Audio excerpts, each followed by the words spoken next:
Good morning, everyone. We're going to go ahead and get started. Would the clerk please call the roll? Councilmember Baines, Councilmember Bredefeld, Councilmember Capriolio, Councilmember Chavez, Councilmember Olivier, Council Vice President Brandau, and Council President Soria. Here. Thank you. And I think Councilmember Baines and Councilmember Bredefeld will join us later this morning. So if we can all rise for the flag salute. Ready, salute. I pledge allegiance to the flag of the United States of America, to the republic for which it stands, one nation, under God, indivisible, with liberty and justice for all.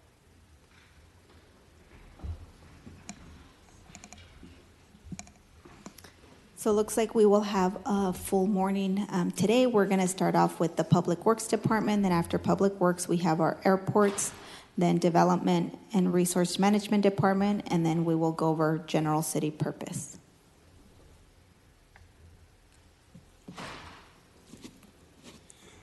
Good morning, Council President, Council members. The Public Works budget starts on page B-143. Their primary funding sources encompasses special revenue, enterprise, internal service funds, as well as the general fund.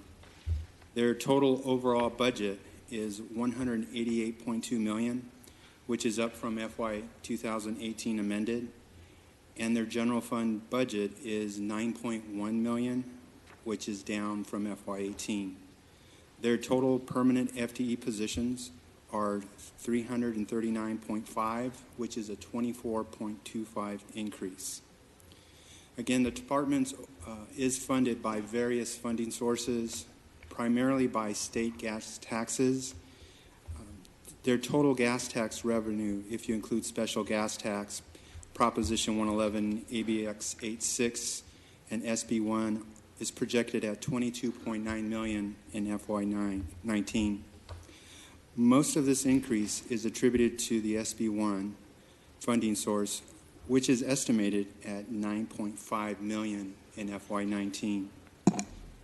The Measure C funding is budgeted at $13.7 million, which is a $7.8 million that is going to be dedicated to the operations, and $3.8 million, which will be dedicated to capital projects. Included in this funding source is a revenue transfer of $1.6 million. This transfer is to pay for the debt service in regards to the streetlight retrofit project. Community sanitation revenue is budgeted at $11.5 million. Of that, there is a transfer of $1.1 million to solid waste for the litter control program. The facilities ISF fund is budgeted at $11 million, and of that, $10.4 million is operating revenue, while $670,000 is budgeted in non-operating revenue. Now, similar to revenue, the department's overall expenditures are funded by various funding sources. For example, the general fund is appropriated at $9.1 million. This is a decrease of $1.4 million, and that decrease is primarily attributable to the completion of neighborhood street improvement projects in FY 2018. Within the general fund budget, there is $200,000 that has been established for the Fulton Street maintenance. Now, the department has requests for vehicles and equipment, and they are budgeted within the Traffic Operations Center, street maintenance, and landscape maintenance. Details of the various vehicles and equipment can be found on page B146.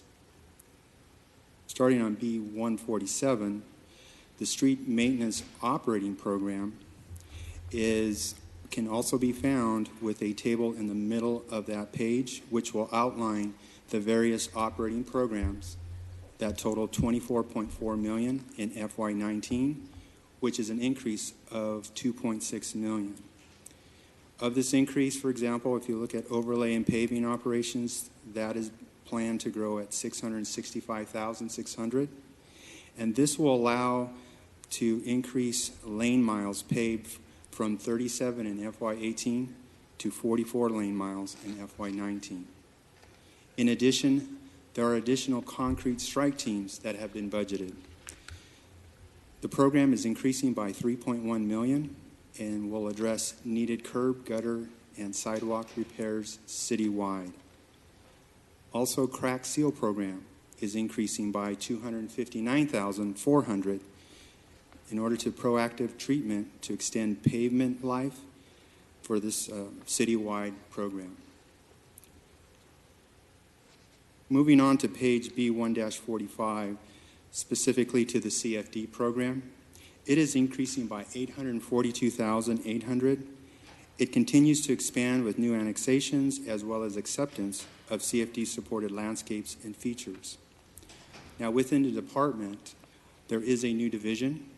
It's the Fulton Street Maintenance Division, and it has been established in order to capture the unique Fulton operating activities.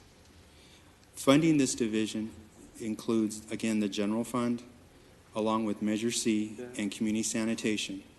The total budget for this division is $781,800 in FY19. Under the traffic signals and streetlights, there is, again, I had mentioned earlier, there is a $1.6 million that is under Measure C flexible to fund the citywide LED streetlight retrofit debt service. I'd also like to note that the financing and turnkey agreements are in process and will be presented to council in FY19 for your approval.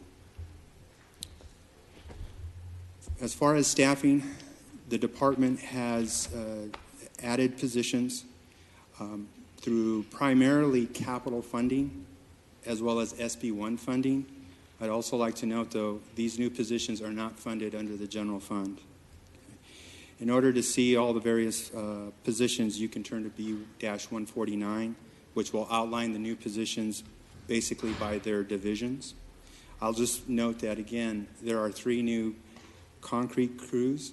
One is for a 7-week concrete crew, and 2 new concrete crews will be added, again, to repair curbs, gutters, and sidewalks in areas that are included in the 5-year SB1 project plan, again, that was approved annually by council. When are these folks going to be hired? What's the time frame? It's programmed into FY19. Most likely it'll transition within 3 months. So in the next 3 months? It's typically there's a hiring and recruitment process that it takes about 3 months, so like October. So have we started recruiting, or this is until after the budget? How does that work? Can someone tell me? My understanding that there's preliminary work that's in place, but until the funding has been adopted, then they can proceed going forward. Okay, so after the adoption of this budget, we will start recruiting for how many? Can you repeat those? It's for 3 concrete crew repairs. For example, again, I'm looking at page B149. For the 7-week, this program includes a 1 street maintenance lead worker, 1 senior heavy equipment operator, 4 maintenance construction workers, and 1 concrete finisher. And again, that's for the 7-week concrete program. Thank you. You're welcome. Actually, Council President, that concludes my overview. Perfect, thank you. So we'll go out to the public. Is there anyone in the public who wishes to comment on this part of the budget? Seeing none, we'll turn it over to my colleagues. Councilmember Brandau. That's cool. We'll do that. So, Scott, Good morning, Scott. Good morning. We had a meeting last week, and you kind of informed me of a couple of these really fantastic things where the city of Fresno is moving forward, and you have the street light switch to LED. Can you talk about that for a second, about time frames and cost and all that? Absolutely. And good morning, Council. Scott Mosier, Public Works Department. With LED, the budget does include a turnkey citywide retrofit of 35,000 streetlights. Those are our Cobra head that are currently high-pressure sodium.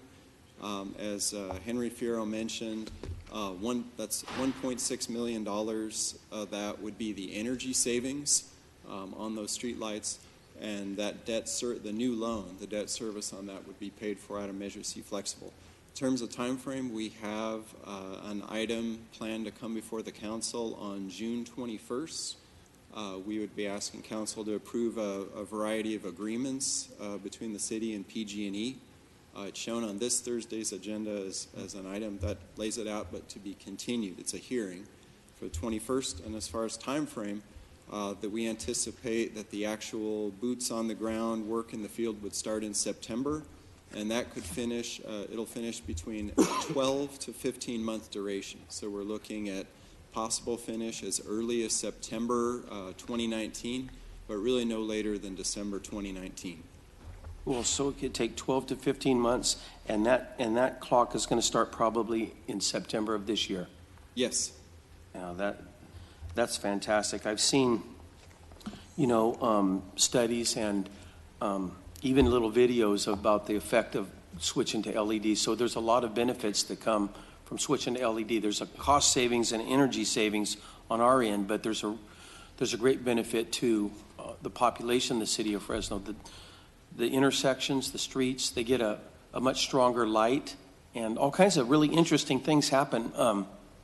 For instance, in our current lights, if somebody commits a crime, you might not be able to tell if it's a black car, a dark green car, a dark blue car, but LED lights show all of that stuff perfectly. So there's a lot of really ancillary benefits to that. So, but really, the funds are coming from Measure C Flexible. Is that right? And the savings. We calculate the savings in to the cost. So the system partially pays for itself, and then Measure C Flexible. Is that right?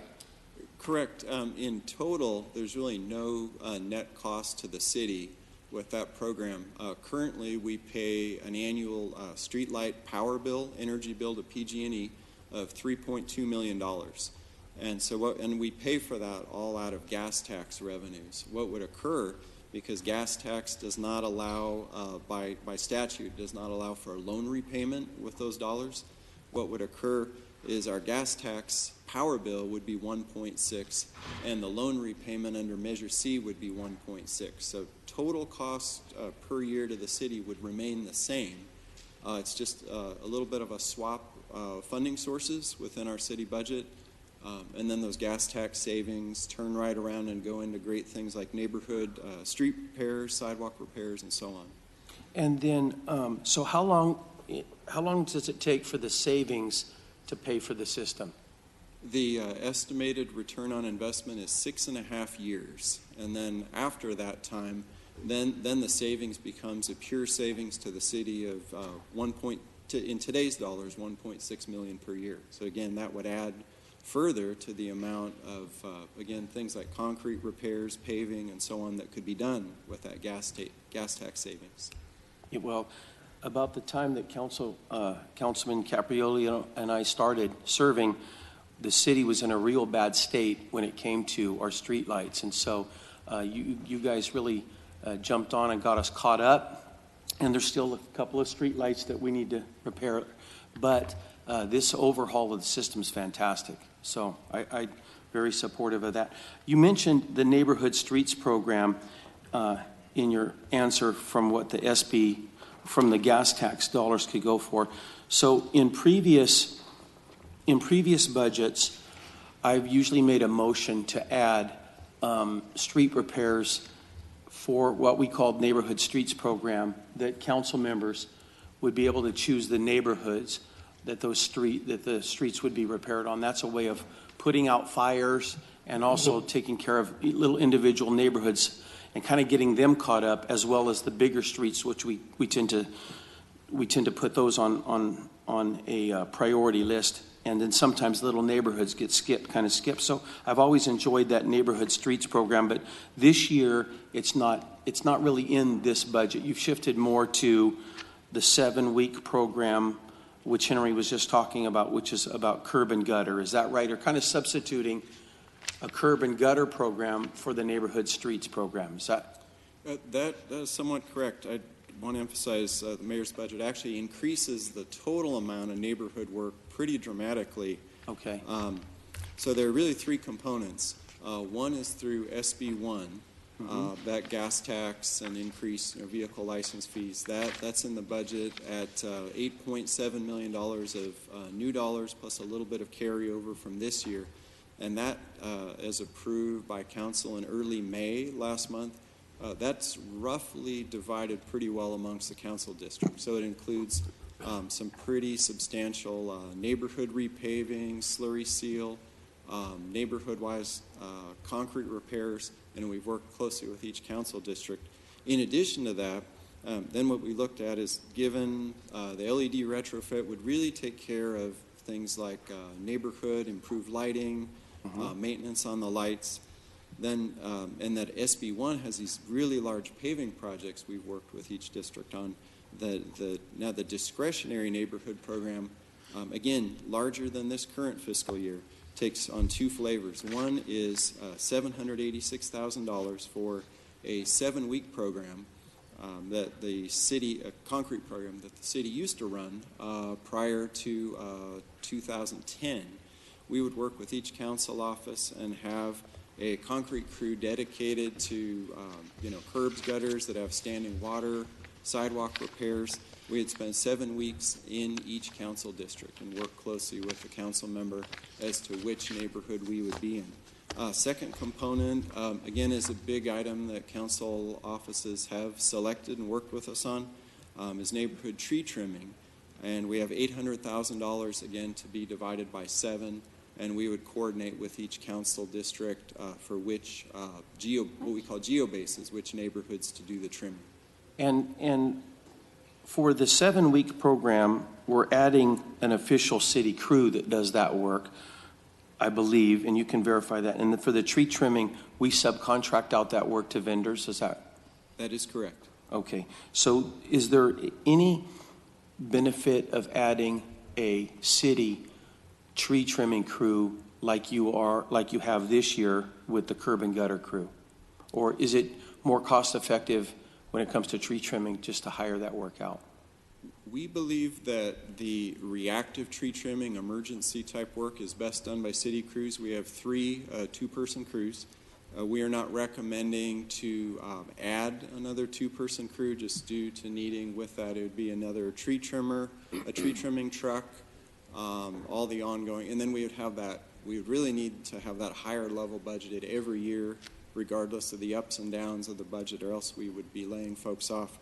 We feel that the neighborhood base, where we go in and trim all the trees, is more cost effective done by the vendor.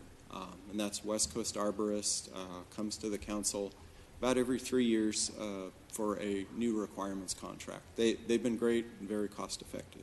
Okay. Well, if that's the way you're looking at it, then you must also be saying then that the curb and gutter crew you believe will be ongoing year after year. We'll be able to put that new curb and gutter crew to work, or else you probably would have subcontracted that out as well, right?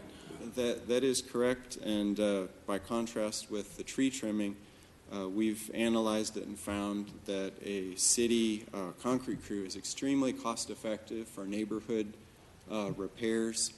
Again, the public relations with each of the homeowners or residents, being able to deal with the unforeseen, which comes up all the time on residential concrete repairs. It may be unanticipated irrigation lines that run under the sidewalk, issues, and then we don't have a situation of a contractor with claims and extra work requests. We just get it done. We're able to respond really quickly. I love that. Is there any other? So it looks to me like this year we're adding a curb and gutter crew, which is going to be a great benefit to our citizens, and you're going to meet with council members, and we get to help make that decision where the curb and gutters get fixed.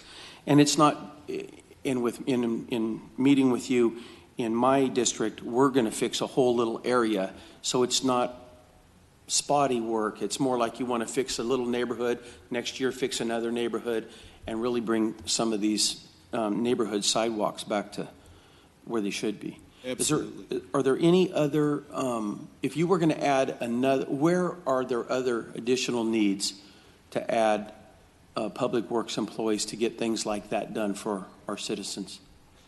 Well, at this point, I would recommend to the council what's in the budget. Again, Public Works Department would have the largest number of new staff of any in the city, as Henry had mentioned.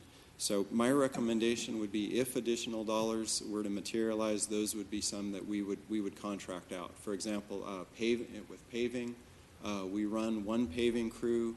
We're very cost effective, but we would not be recommending to take on, let's build a whole second crew with the paver, the fleet maintenance, and everything. We're able to, that's a good kind of steady amount for the city. And then as additional dollars come in from the state, we can quickly get those out to bid and bring the private sector, bring contractors on board.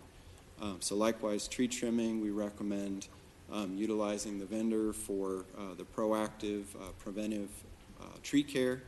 And and again, we would see as additional dollars come up, we would really look to bid those out to augment our staff. Okay. Okay. A couple other things. I'm sorry to my colleagues, but I've got quite a list. I really love Public Works. I see Aaron sitting here and Andrew and most of the Public Works Department over here. You guys have done great things in District 2. Actually for the last 2 years, we've spent a lot of my personal discretionary money on beautification projects. And let me tell you, the citizens love those projects, and you guys execute them beautifully. And so I really do appreciate that. You mentioned the Fulton Street Maintenance District or Department. What is going on there? What's that all about?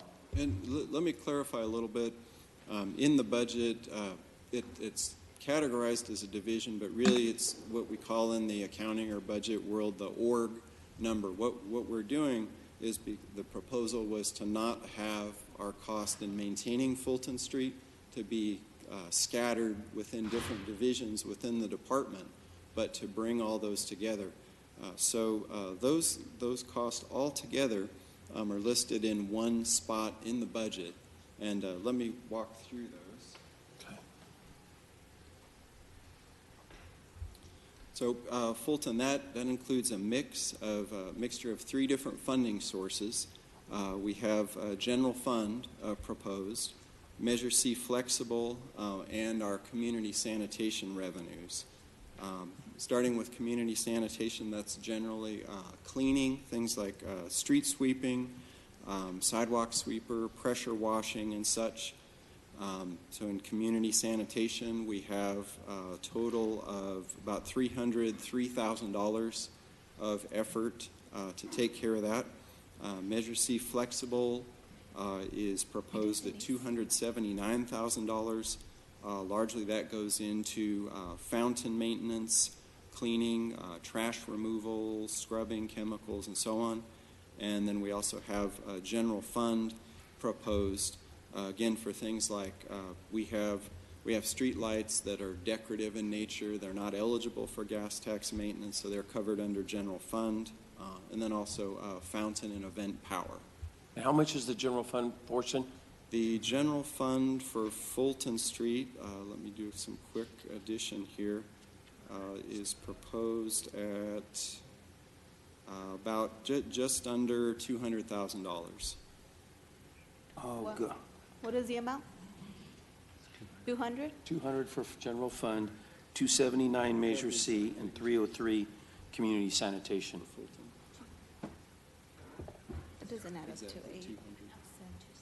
Okay, and that is exactly $200,000 of general fund proposed for Fulton Street. Okay, so Fulton Street, and these are annual ongoing costs. That's correct. These are not related to the capital project, but just again ongoing maintenance. Anytime we construct an asset, we construct a park, fire station, a street, then there's ongoing maintenance of that. So that's $782,000 of focus on Fulton Street. That is correct. And how do we tell the citizens on Sierra Street that we're going to spend $782,000 on Fulton Street? You know, I want to jump in, and I'm sorry, I can't help myself on this one. So, you know, we always talk about maintaining our assets from day one. This is an example of the city attempting to do that, and what's in the proposed budget takes into consideration, 9 mosaic benches, 23 pieces of art, 16 fountains, and a lot of those assets were in disrepair whenever we did the Fulton project. And so, for instance, we spent of the total Tiger project amount for Fulton, probably about $5 million on the 16 fountains, 23 pieces of art, 9 mosaic benches. And so this is our attempt to make sure that every year we're doing everything we can to maintain those assets. And we're already seeing the pieces of art that are located in the fountains, we're already seeing mineral deposits on those, and we need to get out there and make sure that we're doing a good job of maintaining this investment, this over $20 million investment that the city just made. And so that's what you're seeing in the budget. And I might add, as to Sierra, I would suggest, at least for the folks between Blackstone and Maroa, I'd be very glad to tell them that we had about $1 million SB1 funded joint project with the county for us to go and repave Sierra. Well, so we have some good Scott, news for I folks like on that. Sierra. You're very creative, but let me tell you, you headed me off on the pass on Sierra, but I could just name one street after the other. Absolutely. And I could name Olive, I could name Belmont, I could name Gettysburg. So, and Wilma, I appreciate your viewpoint. I agree with that. But since I've been on council, and including my personal vote, we've spent $20 million to convert Fulton Street, which is a beautiful street and now a very functional street, and we're seeing a lot of economic activity coming back to Fulton Street. But I think the citizens of Fresno would really question whether we need to drop another close to $1 million on Fulton Street when there's so many other streets. I do agree with the impetus about keeping things maintained. There is a P-bid. P-bid, does the P-bid include Fulton Street? Is the Fulton Street P-bid, right? Well, maybe P-bid needs to spend their dollars on that. I don't know, but for myself and my comments to my colleagues are, I think that we should take a look at the $782K for other purposes, but we can talk about that further. And then, unfortunately, Councilman Baines is not here, and Fulton Street's in his district. But so, in another way that I look at it, we all get just some discretionary dollars as to help certain neighborhoods. I think that Council District 3 here, discretionary dollars should probably go to Fulton Street if that's where the need is, right? But so those are my comments. My colleagues might have some stuff to say. I'll listen to that. But I do want to reiterate, I do like the curb and gutter crew. To my colleagues, we get to choose where that work is done in conjunction with your department. And of course, there's massive curb and gutter programs all across our city. And that need, I'm glad that that's a permanent crew. I'm glad that we're going to do this year after year. Curb and gutter is one of the biggest calls that I get. Brian, hi, by the way. But curb and gutter is one of the biggest calls that I get. We get curb breakdown. Somehow or another, a tree will interrupt the gutter. A gutter sinks. You get standing water. You get mosquitoes. It just turns into a mess. And so I'm very happy about that. I think I had one other comment, but I can't see it here on my notes. I might punch back in if I need to. But thanks a lot, Scott. Councilmember Capriolio. Thank you. I have a couple of questions along that line, and it indicates a Fulton Street Maintenance Division. Is that expensive to create a division for a certain area of the community that's relatively minor and small? Council, not at all. In fact, personnel-wise, we're not adding any positions for that work.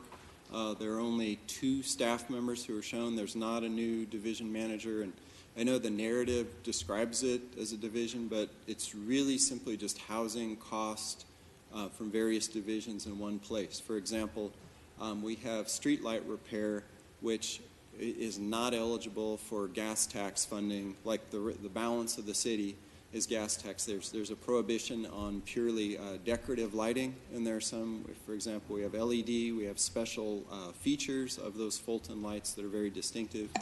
they wind up having to be a general fund or Measure C flexible type of asset. So to not have it mixed in, we identify that separately so that we can really make sure that we're budgeting that part to the needs. We're dealing with special things like fountains and the rest all in that one spot. How can we qualify those lights for the money that's available rather than general fund dollars? Can we convert them to something more traditional or something that's more cost-effective than what we have now, or is the horse out of the barn? Well, those lights, they're really in place, and that was something distinctive for the district and attempting to both make it distinctive, make it a place for nightlife, for community events, for gathering. So that's the reason that those types of lights, again, mid-block. At the intersections, there's no problem. Those are standard types of downtown lights that all are good, all qualify for gas tax. So these are really the mid-block lighting that's near the businesses, near the walking areas. Well, I agree with my colleague's statement. Do we ever, maybe city manager, I've heard ranges from 35 million to 20 million and all points in between on the true value or true cost of the Fulton Street conversion. Do we have any real dollar numbers that can confirm that, or I'm just curious what the we have completed that within the available budget that the council had approved for the project. So with respect to the project, again, I have Randall Morrison, my assistant director, who's here if we need to get into some really specific dollars, but we were roughly about 24 million all told. We had public utility dollars. They're kind of waiting for the fate of the street to be determined. So we had a sewer replacement, not caused by the conversion, but just part of the construction. Likewise with the water line that went in. So all told, there were components of that did not flow through the city. For example, PG&E was of assistance to the city. Under our franchise agreement, they had to do certain work. We don't have an exact tally of how much PG&E spent on that. And the 782, does that include the 200,000 listed in a different page? That would be page B 146 at the bottom left column. Additionally, a total of 200,000 was included for Fulton Street maintenance, and then we go over to the other page B 148. It has that 782 800. Is it 200 on top of that, or included in the 782? That is included in that figure. That's correct. Yeah, a couple more questions. Not to be a pessimist, but what if SB1 is repealed? Do we have a plan B or a backup plan if those funds are repealed, or that action in November? Anticipating a rainy day, is there some way or something we thought about to back up our budget for what we have now, including SB1? What if SB1 fails? So where are we on that? Absolutely. Let me answer two aspects of that. First of all, on the budget, there are two new concrete crews proposed, which would be funded by SB1. They'd work on the projects council has approved last month. For example, some of the full neighborhood concrete replacements. Our contingency plan is I would not propose to fill any of those particular positions with permanent city staff until after the ballot results are known with the repeal effort. In the meantime, we continue. We have dollars flowing. We're spending SB1. We're doing really well. Our fund balance right now is only about $200,000, so we're keeping up with what's coming in. I would not propose to expand those two crews until that time.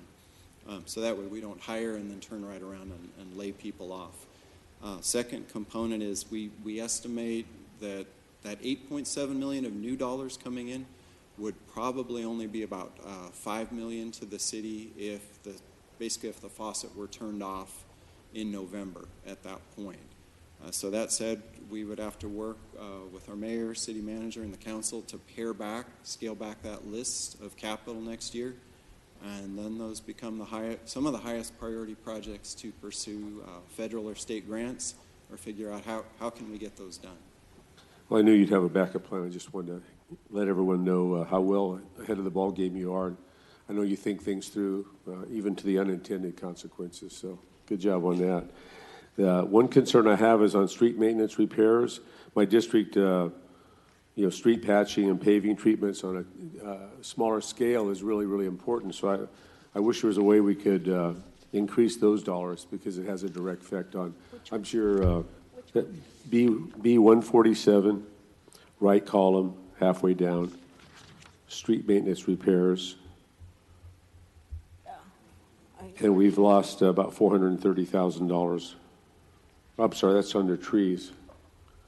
We've lost, about the same, $431,000.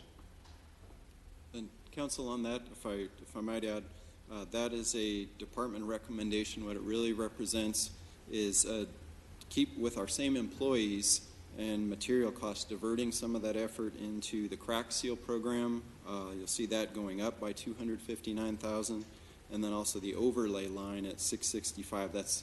That's a big increase. So really, it just represents us spending more time during the fiscal year on major paving projects. The paving goes up, so we're using, instead of having those folks out there on the smaller patchwork, getting in and doing full street paving, or the crack seal effort that goes hand in hand with slurry and other work. Well, I wanted to congratulate you and your team on, I think, a fantastic year that's gone by, and I look forward to next year. And I can't say enough how much I appreciate all the good work you and your team and my co-employees that I see on the street and so forth when I'm out there watching them do overlay and things like that. And on Fountain Way, when I was out there watching the crew work so diligently and efficiently, and my constituents came out and they were thrilled to death that we were finally getting Fountain Way done. So I told the guys on the crew that I would bring up the need for a new milling piece of equipment. It's the piece that chops it and shoots it into the back of the truck. So for the record, I would support some sort of financing for something like that before it gets too late, because it's I think the most critical part of the overlay process. So I promised my co-employees I'd bring that up. And I wanted to thank them again, and you. Please keep up the good work. Thank you. Thank you, Council. And I'm pleased to share that the milling machine replacement is included in the fiscal year 19 budget as proposed, that we would purchase that new a replacement piece of equipment. Fantastic. Is that it, Councilmember Capriello? Yes. Councilmember Olivier. My questions were all asked by the two gentlemen. Great. So I have a few questions, and just want to echo the comments I think that were made by my council colleagues, and I think very important to note, as Councilmember Capriello noted, is that this year, and for fiscal year 19, it's exciting to see all the additional dollars, but the reality is that they could be in jeopardy. And so I want this council to know, and for our viewers and our residents to know, that there's a tremendous benefit that is going to come from SB 1 and the additional dollars. In this year alone, I believe $3 million we're getting, right, this past fiscal year? Yes. And then moving forward, we're estimated to get how many more additional dollars? Fiscal year 19 includes an estimate of $8.7 million, and that estimate came from League of Cities. And how much more miles of paving and concrete repair does that mean for the city of Fresno? In addition, so we have kind of an average that we do a year. How many more miles is that for us? Have you guys kind of estimated? We have, and I'd go back to the beginning of the presentation by our budget office. The number of lane miles would go up department-wide between operating and capital up to 85 lane miles, and I believe this past year we are down in the range of the 40s. So that's a really significant increase. So 80 more? 85 versus we're in, I don't recall off the top of my head, in the range of kind of the mid-40s. So 40 in addition to, we would be Yes. augmented about 40 miles of just paving? And it's really a combination of, there are some streets that are in fair condition such that they can be crack sealed and slurry sealed to really extend that life, and then there are others where It's complete overlays.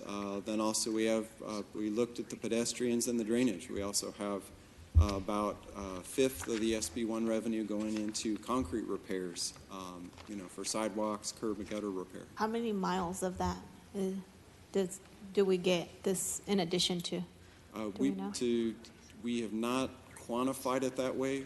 We'd be glad to put those numbers together. Yeah, I think that would be great to know, because I think just for the public's knowledge, so that they know how much of a benefit we're getting. Obviously, 1/5 of the additional dollars is a great number, versus having none. So I just want to make sure and remind folks when we do have this issue come, if we do have this issue come before us, that we're mindful and that we're educating the public, which is why I think that even doing what we've been doing with Measure C for transparency purpose, letting the public know where their tax dollars are going, it would be great for us to at least put it on our website. I know that other cities are doing it, like the city of Bakersfield. They're making sure that they're noting the projects that have been approved. I know that we approved some projects, or at least the list of improvements for the next couple of years. Was it last month or the month before? Yes. So having those, readily accessible, I think would be a good thing, so that the public knows where their dollars are being spent. Scott, you can share with the council what you've been doing with every SB1 project in their district, the emails that you're sending to them about signage. Very good. And policy-wise, again, we've sought to strike a balance on that, recognizing we've heard different feedback from the dais about SB1. What we've done is reached out to each council office in advance of the project and offered that the SB1 project would fund half the cost of project funding signage. And we've asked that if the district office is interested in having that project funding signage out on the job site, that the council office pay 50% of the cost of that. Now that typically, say for a project that would have one sign, right up front that'd be about $500 to get the sign made and placed on site. So really that'd be about $250 that we'd be looking for, again, to just strike the balance, to make sure that we're doing that when the council member in that district is supportive of, again, getting the public education happening. In lieu of that not happening, is there a way that we can put it on our website, City Manager? Just so the public knows, what kind of projects. Yeah, I don't have any issue with putting that on the website. We can do that. I think that would be good at minimum, if there's no takers on using our discretionary funds to cover the signage. I think at minimum, for transparency purposes, I think it'd be great for the public to know where these dollars are going and what types of great projects they're funding. Couple specific questions that I had. I think when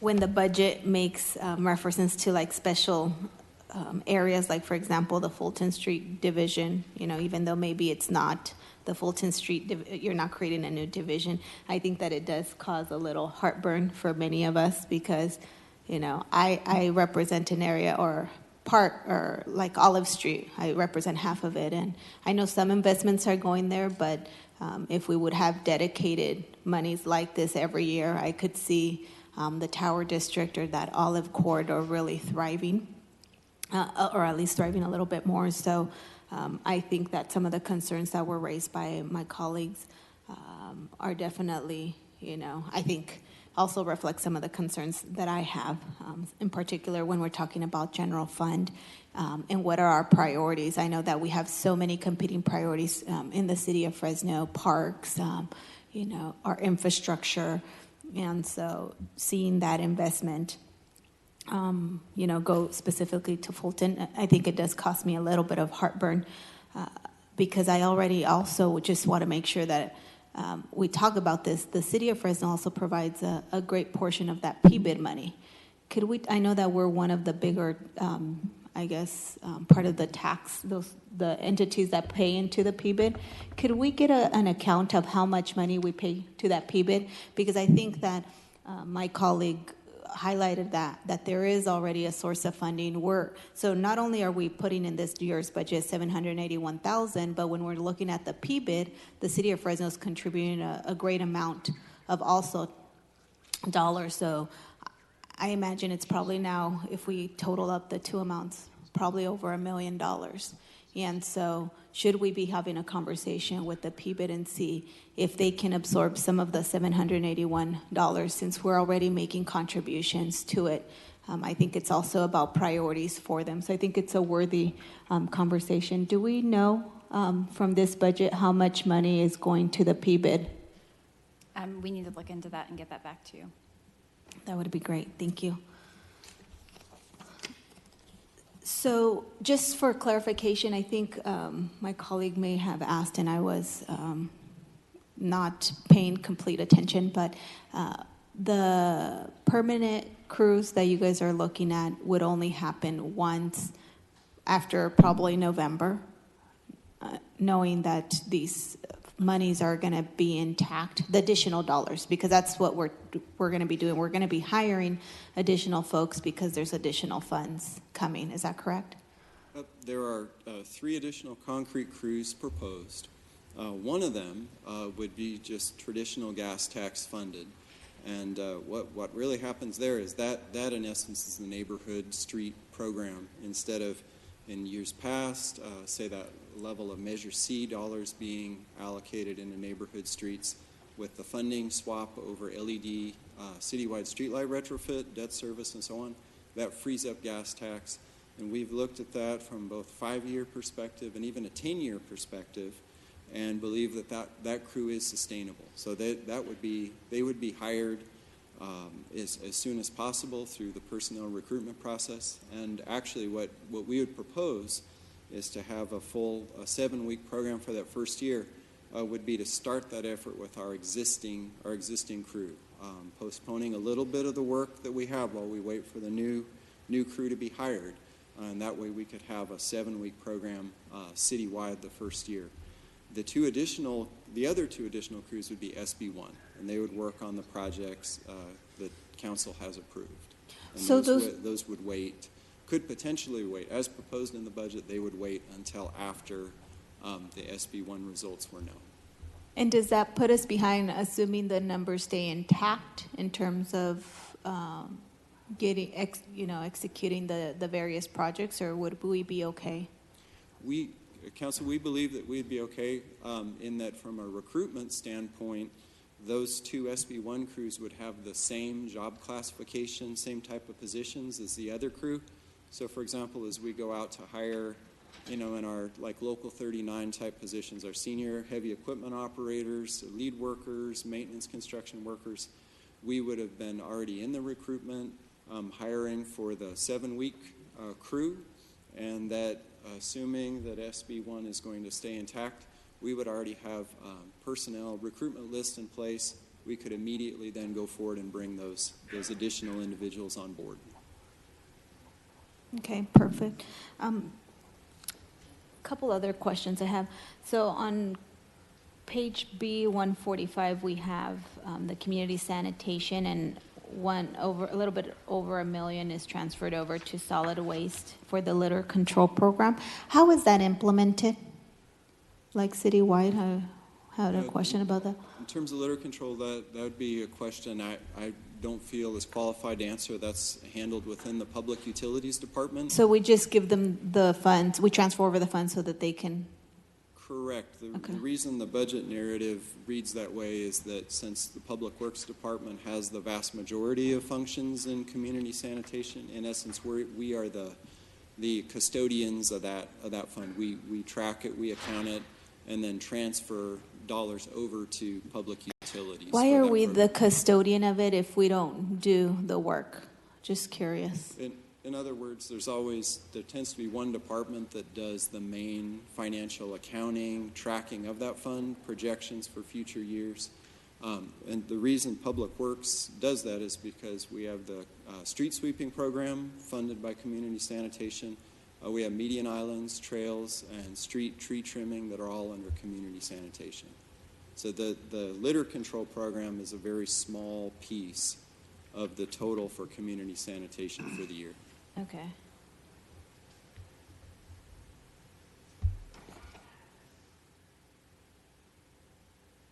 So I had just a couple questions from the line item budget, and wanted to understand on page 140 on the contract construction, there's been a significant increase, I think over $500,000. What are we funding with that? Line item 57507. For Public Works, under the general fund, this is The general fund. 5757 contract construction. It's unusual for Public Works to have general fund contract construction, and that is the Convention Center ADA upgrade, consistent with the settlement agreement that council approved. So those dollars are budgeted within Public Works. And so the total 1.099 million, is that the total cost of or projected cost of those upgrades, or how much of that is for ADA upgrades? Let's see, for that we'd need to go back to the capital budget within the department. Let's see.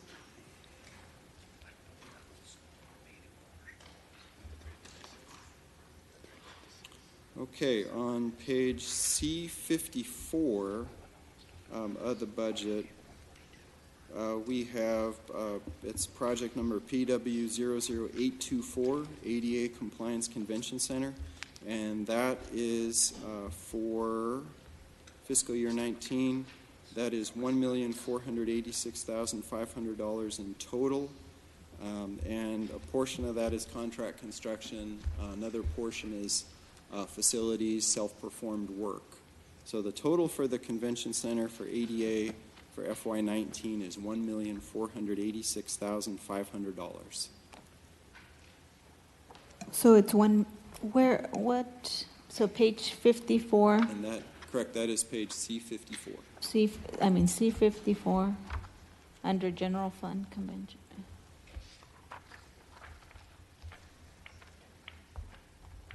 Oh, I see. Okay.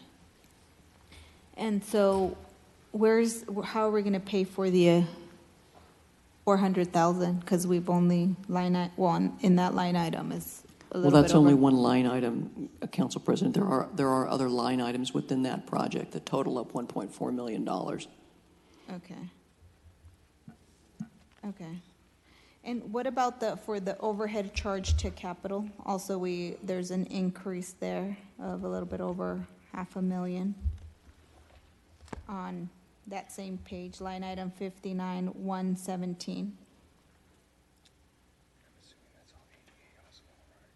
And Council President, again, that was page, do you have that page number? 140. 140, sorry. It's in that same thank you. line item page as the other contract. 59,117 is the line item.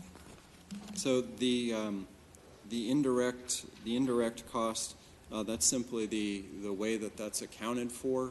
With each hour of labor that goes on a project, then that recovers the cost of things like just the space, the maintenance of the space, people like accounting staff who do not directly bill against specific projects. So that's a citywide indirect cost recovery type of accounting. And what is the explanation for the increase of over $500,000? Is it because we're going to have additional projects? I'm just trying to, if it's not a capital project. It does not represent an increase in the total amount of overhead, but it really represents, what it really signifies is that we have more staff working in this general fund capital project. So that would signify things like our project manager in the facilities division, as that person has labor costs on the project, that brings with that labor cost the indirect costs, very much like a private firm who has a direct salary and fringe and then has a multiplier that covers people who do not bill to the project. Likewise, it includes our construction management division, where they'll have inspection staff working on that project. Those labor costs would bring with them the indirect that goes with it. And as such, simply because we have a large general fund capital project, you would see that indirect cost overhead go up. So what are the large projects being funded by general fund that calls for that? Because I noticed too, and I'm assuming it's because of the gas tax increase and the revenues, that the overhead charge to capital also in 142 has like doubled. So I'm just wondering what's the distinction, in terms of the source of funding for that? And likewise, again, it really depends upon each fund of how much capital and how many hours of capital labor associated with that. That just mathematically, that results then in additional overhead. Correspondingly, if we have a funding source that has less capital hours, less work, then that overhead charge, the indirect cost would drop correspondingly. I guess my question is, could these $1.6 million be paid through the gas tax rather than general fund? Because as we all know, general fund dollars are much more flexible. And so could we at minimum cover the increase with gas tax rather than general fund? I'd rather see that, because then we could use those general fund dollars for other things. And department-wise, just again, the total of the general fund, the $1.6 million, that also includes, so not only the capital project, but it also includes our staff who are general funded, for example, development, processing, plan reviews, and so on. Those, again, the labor is just salary and fringe, hits the general fund, and then the indirect portion of each employee's cost really hits this line. And so could that be paid for by a gas tax or other sources? Only if the actual main expense, only if the labor, if someone is instead charging to being paid for by gas tax, then this would go with it. And so you're saying that it doesn't, so therefore we have to pay it out of general fund. I guess that's what I'm trying to understand. Could we? Is there any possibility? Could we look at this? Council President, as Director Mosier was stating, if he's got a person that is under the general fund and is getting paid out their permanent salaries in the general fund, then their portion of that indirect cost then has to stay in the general fund as well. Otherwise, unless that person's in gas tax, say, then that overhead could follow it as well. Okay. So can I get a list of the projects then that are being paid out of general fund to be able to, I guess, understand? Or maybe you can direct me to the page so that I can look at that. Absolutely. That would be, as far as projects out of the general fund, capital projects would be on page C54 of the budget. And for fiscal year 19, that really, there are two on the list. We have some closeout cost on the Fairview Trail project in Southwest Fresno, and then we have the ADA Convention Center project. Neighborhood streets, all being wrapped up.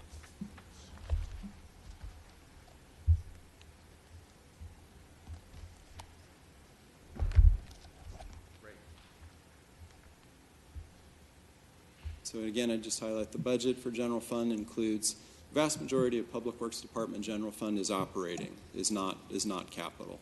Capital only represents those two. Yeah, because I was going to say, why would we allocate $1.6 million for capital that only amounts to 1.4? I guess it didn't make sense. Right. So again, my apologies. I wanted to highlight again, we have one project which does have some increase associated with it. And beyond that, it's simply related to the amount of general fund on the personnel side. And with it, the cost of each employee is really a mix of their direct cost and then the indirect cost of that person. Again, people like the accounting staff, the floor space, custodial charges and such. The way in terms of our indirect cost program, the way those are housed, they're in what's called Fund 46503. That's in the budget. That's the indirect cost. All of those are accumulated there, and then those are spread proportionally based upon each part of the operation. Okay.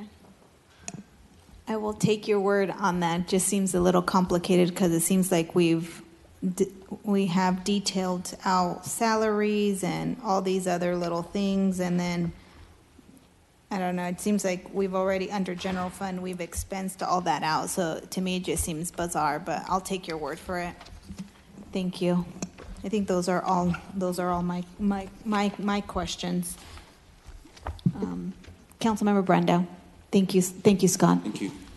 I did remember a couple other things. So on the SB1 signage, Council President, you and I have been talking about this offline, and I'm going to help you investigate if there's some possible Measure C or COG money that could be used for that. But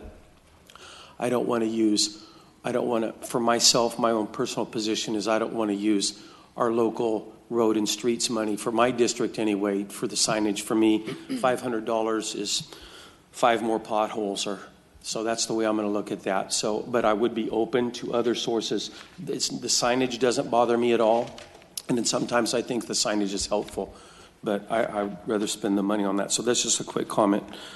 Scott, let's talk about street sweeping for just a second. On page B149, we're talking about the addition of a street sweeper operator. So, but before we talk about this additional position, just fill me in. What's happening with street sweeping in the city of Fresno now? All right. With street sweeping, first let me highlight, with all the new neighborhoods and mileage we've been adding, we have not added a street sweeper operator position for the last 10 years. Okay. So we've grown pretty significantly and not added anyone for the last 10 years.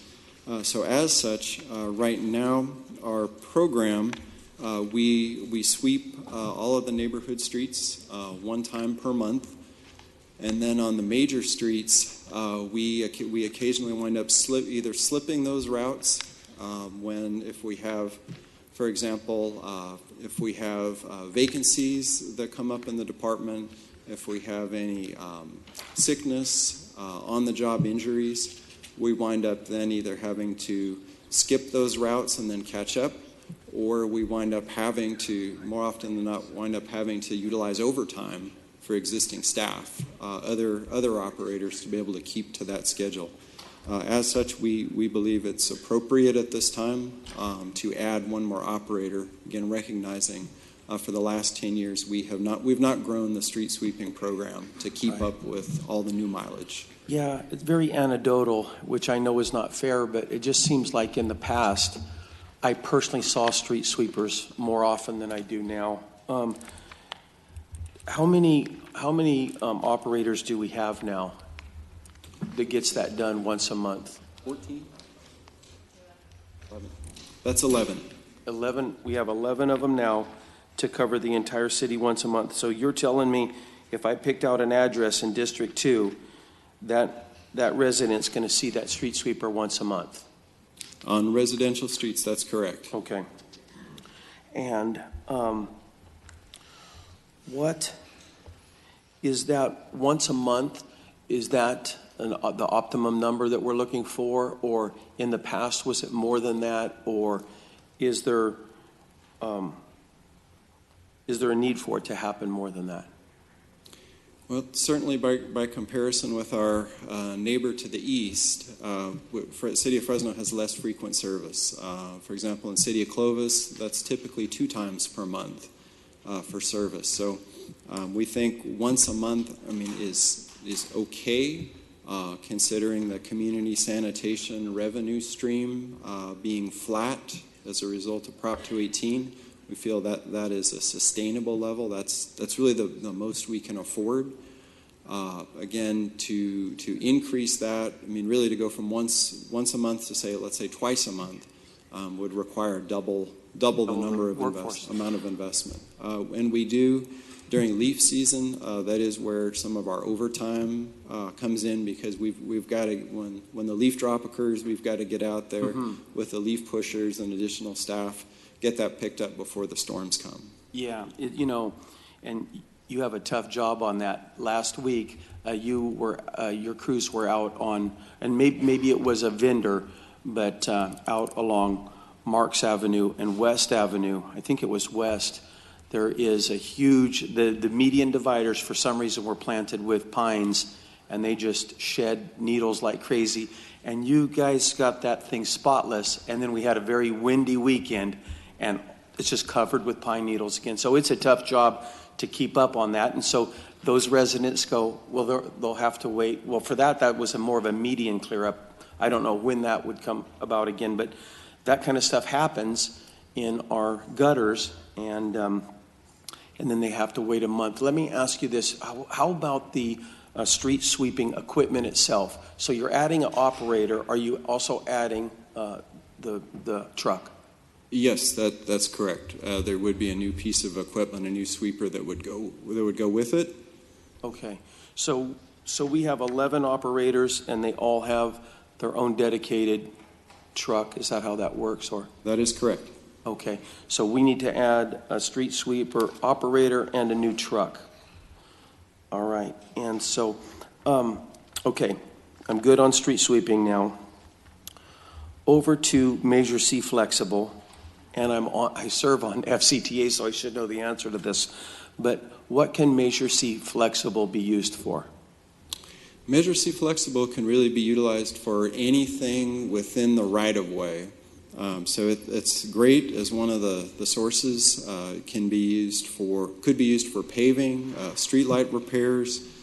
Measure C Flexible could be used for landscaping work within the right-of-way. There's not a lot of restrictions on it. It doesn't have to be in TOD. It doesn't have to be in disadvantaged neighborhood. It could be used almost citywide. That's right. Okay. Can it be used for studies? Yes, it can. It can be used for studies and even operations of the city. Okay. And then how about community sanitation? Community sanitation is really for keeping the public right-of-way clean. That includes things like our citywide or street sweeping program. It pays the water bills and cleanup of the median islands, so ranging from trimming, clearing shrubs, you name it. So this operation that I just mentioned on West Avenue, was that funded through community sanitation? Our entire median island program, much like West Avenue, is paid for by community sanitation, with the exception of a handful of the newer CFDs. Newer CFDs do include median island maintenance, and so we do have a handful that are, if you see median crews working, there are some, like for example out at El Paseo, Commercial Marketplace, Herndon Avenue, Riverside Avenue, those are paid for by CFD 9. El Paseo is paying for that. And our crews are able to do the work. But, fantastic. Really 99% of the city is going to be community sanitation for that work. So you talked about maintenance. Does community sanitation is used, maintenance of median dividers, maintenance of gutters? You talked about the street sweeper program. Is community sanitation do capital projects like the overhaul of a median? Yes, from a standpoint of cleaning, beautification of that area. Planting? Replanting. Irrigation? Yes, absolutely. All right. Let me see if that did it for me. Councilmember Chavez. Hey, Scott. Good morning. Think you're officially now a veteran of the hot seat. Been doing it for a couple of years. Had a couple questions. First off, thank you for the street paving projects in D5. The neighborhood around St. Anthony Claret residents are very happy over by Church and Sunnyside, and then the curb and gutter project over by Alraca. Folks appreciate that, so thank you and your team. I did have a couple of questions. So for the LED lighting project, I know we met and we talked about what those phases would look like. So the installation phase, after council approves, would that be the older lights get replaced first? Because there was a date you mentioned that we already have LEDs in place in certain neighborhoods. What was it, 2000, was it 8? As far as newer neighborhoods? Yeah. Yes, what we did, I want to say about 3 years ago, council approved a contract to upgrade lights in our newer CFD 11 subdivisions to LED, and that was about 300 lights. So those are really addressed. And then we also address some of our large intersections all through the city that have the higher wattage. Council approved an on-bill finance loan for about $250,000 program the CPUC offered. So that addressed about 800 lights. Beyond that, next steps, we'd be working with PG&E, and basically as soon as a part of the city, as soon as neighborhoods are ready, identified, those could go forward. They'd be freed up to PG&E would get moving on that work to convert the lights. Okay, great. We'll be working with you on some of those phases. And then also, I know we're working on a couple of projects from the Safe Routes to School programs. How much is in that pot of money for the Safe Routes to School? Let's see, Safe Routes to School actually is now known as the Active Transportation Program. Those are contained in our capital budget in the federal grant fund. And let's see, do we have a tally of how much specifically ATP? You can send that to me. Absolutely, I'd like to we can follow up. I'm sure we could get that to you even this week. Not a problem. And then one of the concerns I've heard from residents, and I want to kind of get some feedback from your team, is we've seen a lot of the pedestrian accidents and deaths, especially bike riders. Just a quick overview on our bike master plan for bike lanes. Could you kind of go over that? Absolutely. Council adopted an active transportation plan, took the place of our old bicycle master plan. And that's really the guiding principle going forward. It included a priority ranking type of matrix. We'd worked with some of the community groups to formulate that, put it together. And so we're working on several projects right now under ATP. Some of the big ones, of course, are the Midtown Trail between Manchester Center and the southern end of the Clovis Old Town Trail. We also have other projects just really all throughout the city. They deal with traffic signals, they deal with sidewalk construction. For example, in Council District 3, right now we have Hughes Avenue south of Jane Addams Elementary. That's just started construction. So really citywide, bike lanes, trails, and also traffic signals where they improve school safety. Well, the project that we did there for Butler, that was very helpful. I got a lot of calls from residents, especially now it's a lot safer for folks to ride. I know that there was some recommendations or maybe ideas floated within our bike committee of kind of adopting that green path for bike lanes. Did we look at what that will look like for the city of Fresno? We have, and thank you for mentioning that. To date, we have installed one location with some green bike lane paint, somewhat of a pilot. Again, it's a little bit of a maintenance concern. It is more maintenance intensive, more costly long term. We've installed some green bike lane paint in District 2, southbound Palm just before Herndon, to really highlight those areas.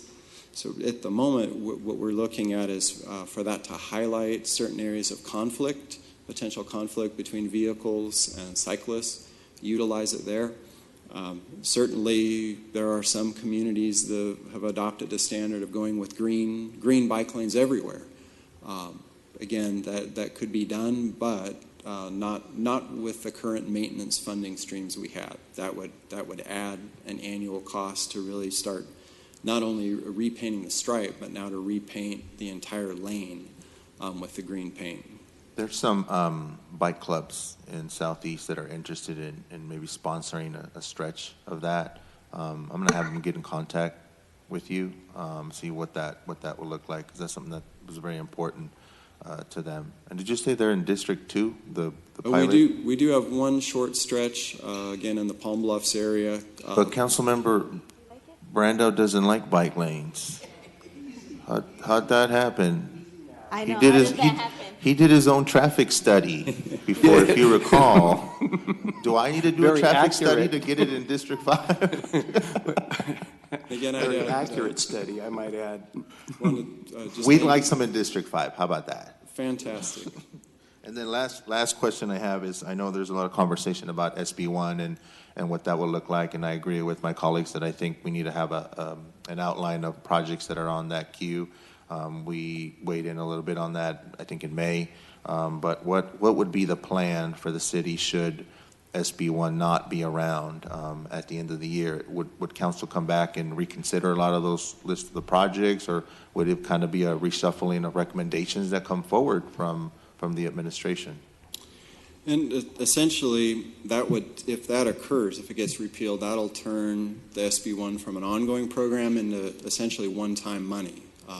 When in the past, the state has provided one-time money. Great example, Prop 1B got passed by the voters back in 2006, and it resulted in $15 million coming to the city for some one-time projects. What we would do is we would look at what the actual revenue would be. I suspect that would be in the range of somewhere at least $3 million to $4 million that would be have to be cut from that program in the budget. And then, so there'd be some projects we could deliver, quite a number, in fact, we could still deliver, and then others would become something, just like right now, those with or without SB1, those still remain as high priority projects. So the plan would be, so essentially if SB1 is not around, this would turn into a one-time project list, and then obviously we'd revisit. If it is around, then council would you come back to council for another list of projects, right? Is that what I'm hearing? That is correct. We would have to essentially eliminate some projects or begin looking at, and if we looked at alternative funding sources, then the question becomes what winds up not being done. There'd be lower tier projects that instead of being able to be done in the next year or two might slip to 5 years out, 10 years out, or some indefinitely. All right, and then last question, there's a lot of construction going on, especially in Southeast, so specifically to the area of Peach in California, from Butler all the way to Church. I know we've talked about widening that area. We've seen some tentative track maps come in to be processed for the property on the western side. So with that widening, would it trigger the widening of that should those homes be built, or would we still have to go and leverage and secure additional dollars for that expansion to accommodate the traffic? So with Peach Avenue, really south of Butler down to Jensen, there are a number of developable properties, and typically the city would condition those developments with widening their frontage, and then often some transition beyond that. But I want to highlight the budget for next year. It does include the first phase. It does include Peach Avenue from Butler down to Florence. Okay. We have the city was able to through Governor, actually dates back to Gray Davis. There were called TCRP dollars, Governor's Traffic Congestion Relief Program, allocated for Peach. Ultimately, that got put on hold. That wound up going away. We delivered Peach Avenue from Kings Canyon to Belmont mostly with Measure C dollars. The city was able to be reimbursed $1.4 million from the state through that program. The Transportation Commission basically put $1.4 million back in the pot, recognizing we went forward with our own local resources.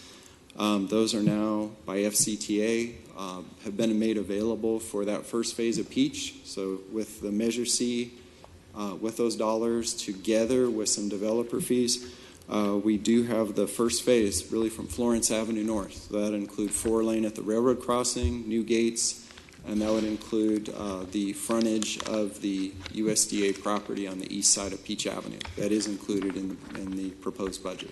I'll put this on your radar because I'm going to be mentioning this to the folks that come to our office when that gets ready to go. I'd like to see some bike lanes there as well. And that is proposed to be included. To that.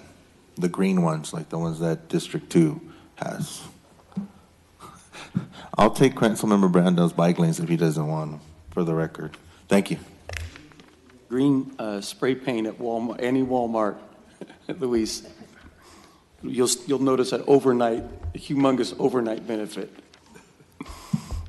We could paint the council member's face on the road. Thank you. I have one last comment on, and maybe kind of question on the street sweeper issue, because I know I get a number of complaints in some of my older neighborhoods, like in the Fresno High and Tower area, because I think one of the issues that I've heard, and we've been in contact with the division, I think that there's kind of a date that it happens, but then the sweeping may or may not happen on that day, maybe a day later. I think we just recently had this issue in the Tower area where it was indicated that generally it happens on Thursday, but then they told us, no, it's going to happen until the 21st. So what that at least what that results is that folks don't know when it's going to happen, so they end up being parked in the neighborhood, and therefore their street won't get completely swept. How can we avoid that? What can we do to better be efficient with our resources so that the neighborhoods are actually getting swept? And then the other thing is that one of the challenges that I know I have in my district is because of the lack of tree trimming, trucks can't go or get close to the curb. So thus, the street sweeper just drives through the middle of the street. And then the neighborhood doesn't get swept. What can we do to make sure that we're actually sweeping our neighborhoods? So twofold. One is, again, I would recommend council adopt the proposal to add a street sweeper operator and the purchase of that street sweeper, because really that improves reliability. Right now, again, we've gone 10 years adding a lot, really, my colleague Andrew Benelli and I are here most council meetings talking about, final map approval, annexing additional, creating new miles to be maintained, and those all go in the program. That's happened for 10 years. So add that street sweeper operator. That will greatly improve reliability to not wind up having to skip those routes. And then on the second note, the budget does include that $800,000 of what we call preventive geo-based tree trimming. That will enable us to focus on some of those neighborhoods with those problems. All told, again, I think this is a great balanced budget, but if additional dollars were available, the tree trimming program can definitely utilize, as a city general fund would grow, or community sanitation, as that grows, definitely dollars can go into tree trimming. So, and that's great, and I think that's what one of my colleagues had highlighted earlier, that there are additional dollars. So when the street sweepers are out in the neighborhood, are they making notes somewhere so that you guys are tracking that they can't actually get to the curb, so that, because of the trees, and then therefore you guys follow up to try to trim those trees so the next time that you guys are supposed to be going through, it actually gets cleaned up? That's what I'm concerned about, that we're not being effective or efficient, because they're going through the neighborhood, but they're going through the middle of the street because, one, the cars, and then two, the trees.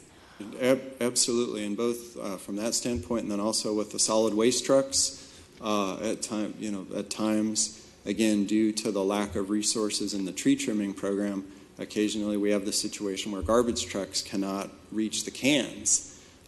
Or they wind up asking residents to push them out further into the street to be serviced.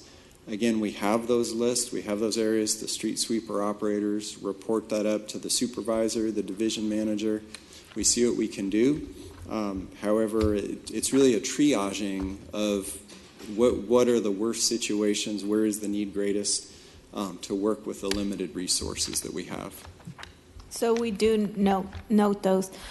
I'd like to, at some point after budget, maybe have a meeting with you to see some of those challenged areas in my neighborhood, so that when the street sweeper does go through, and given that we are going to be funding, if this passes as proposed, that we will have more resources to increase that reliability. That one, we figure out. So you think with those additional resources, we'll actually be able to meet the days that are scheduled on the city page, or would we still have the issue that they say a neighborhood's going to be swept on Thursday, but in fact, it may be a day or two late?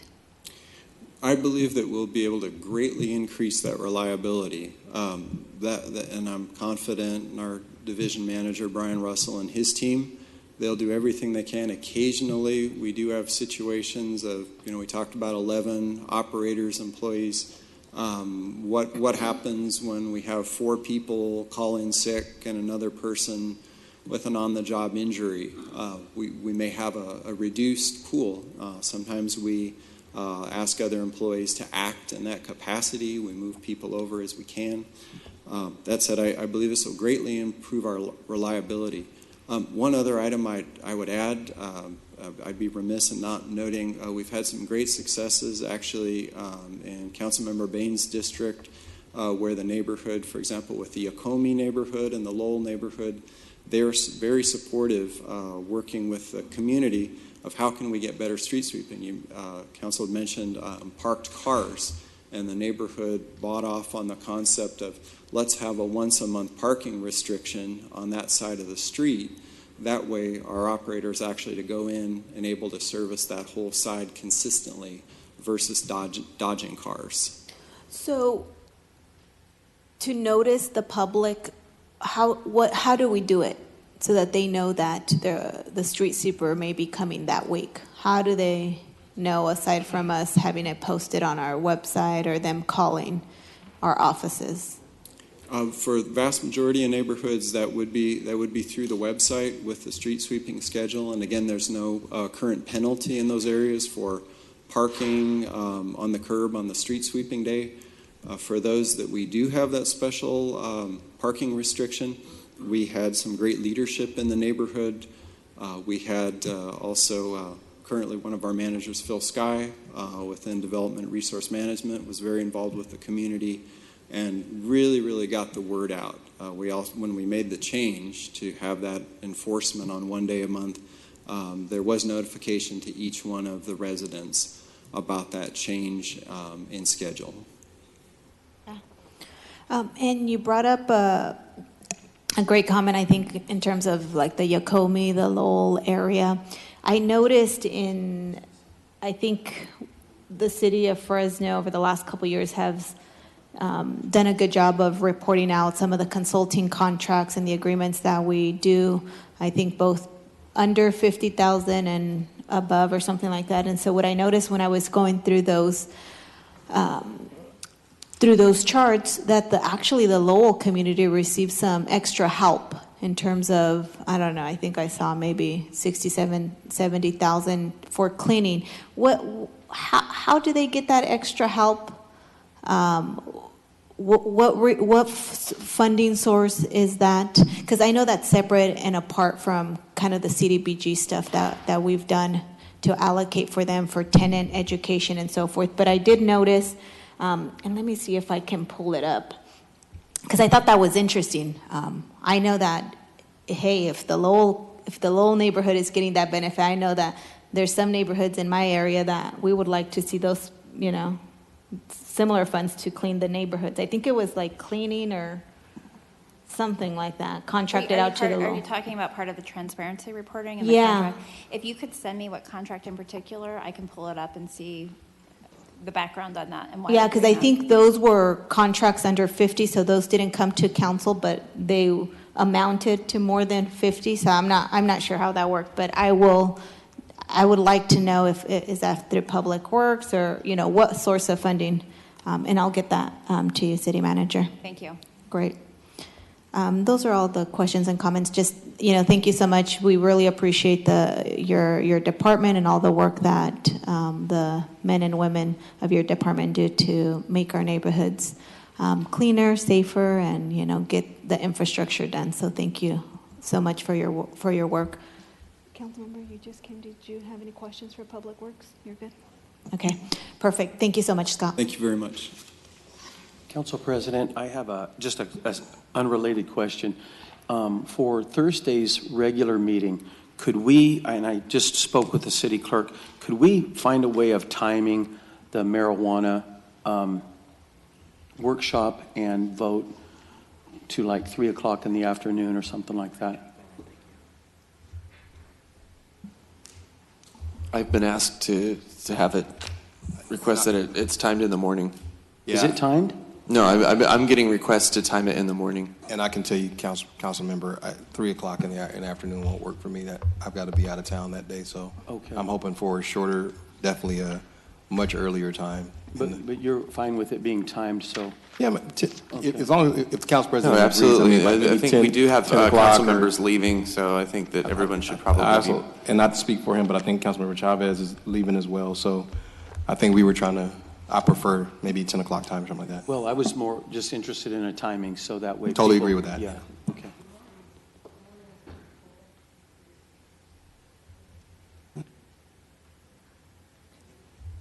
The morning is pretty full right now. I think the first thing available would be 10:30. And I think if, I know that there's discretion and that we don't have to time it, I think that since folks, there's I guess a consensus about in the morning, or at least a feeling, we probably leave it at that. I will not be timing it. I think depending on how the agenda goes, but it will be heard in the morning. So at least. So if residents wanted to show up and listen to our conversation, what should I tell them? I think the first part of the morning, if they want to be here. Between 8 in the morning and noon. Council President, just in an effort to be accommodating and as courteous as possible, I know there's going to be members of the clergy here that may have other duties to attend to, members of the public, and also business people who are going to be here. Again, if obviously respect your position, respect the discretion of your office. If I have to tell people to schedule 4 or 5 hours of their day for this, I will. So but you're if you telling can, them if you can, 8 at noon. What? You're telling them. No, the meeting doesn't start till 9. Okay. So you won't tell them 8 to noon. Okay, Just 9 to in the first part of the morning, I think. So no time. They don't know. Okay. Okay, so we're going to go ahead and move on to the next department, which is airports.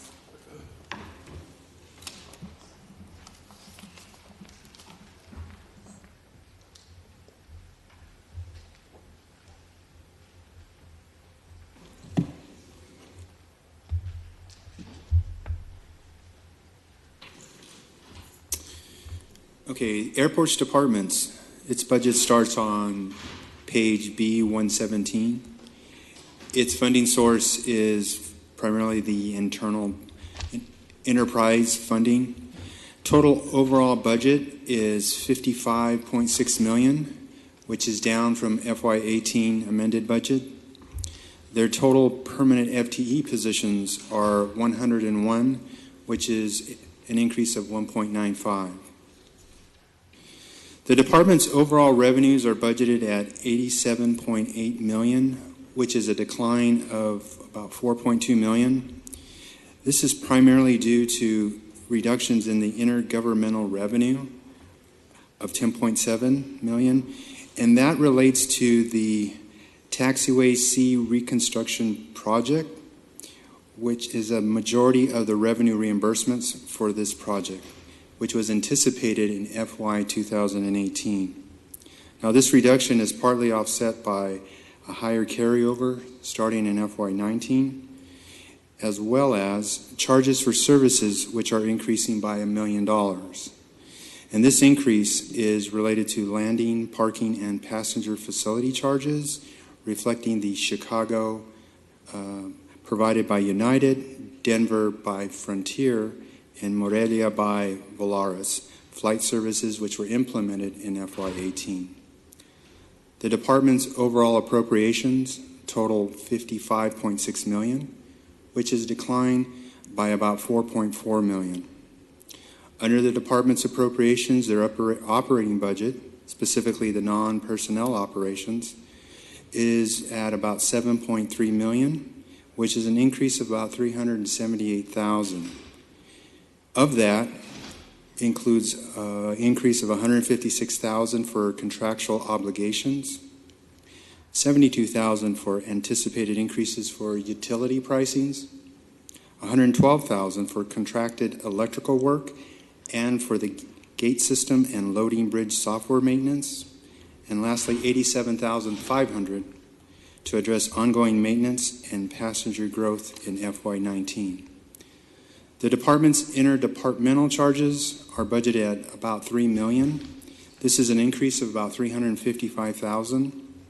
Of this increase, there's $132,100 for vehicle acquisition and maintenance to update their aging fleet.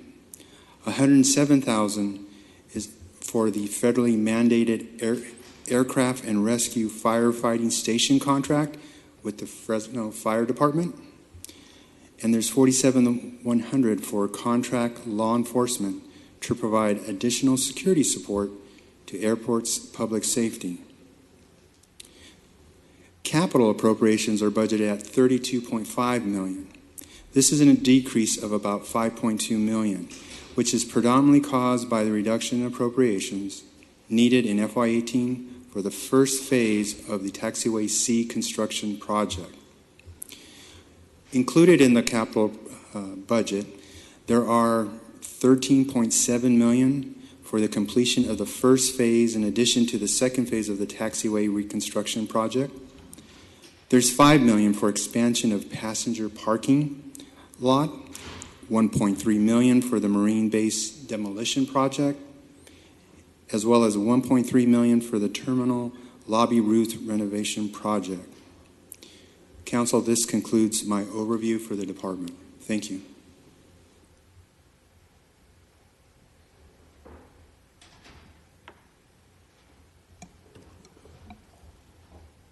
Thank you, Henry. We'll go out to the public. Is there anyone in the public who wishes to comment on this part of the budget?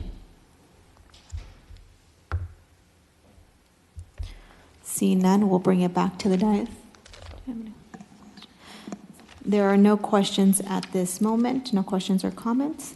So we'll go ahead and move forward with the Development and Resource Management Department.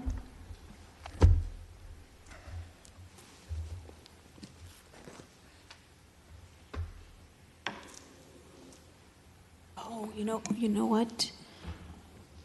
We may actually, I didn't see the time, but what we may do is break for lunch. I think I have Councilmember Baines punched up for airports. I actually had a question or two for airports. Kevin, come on down. Don't let your head get too big. We're going to tell you how great you and your team are, so.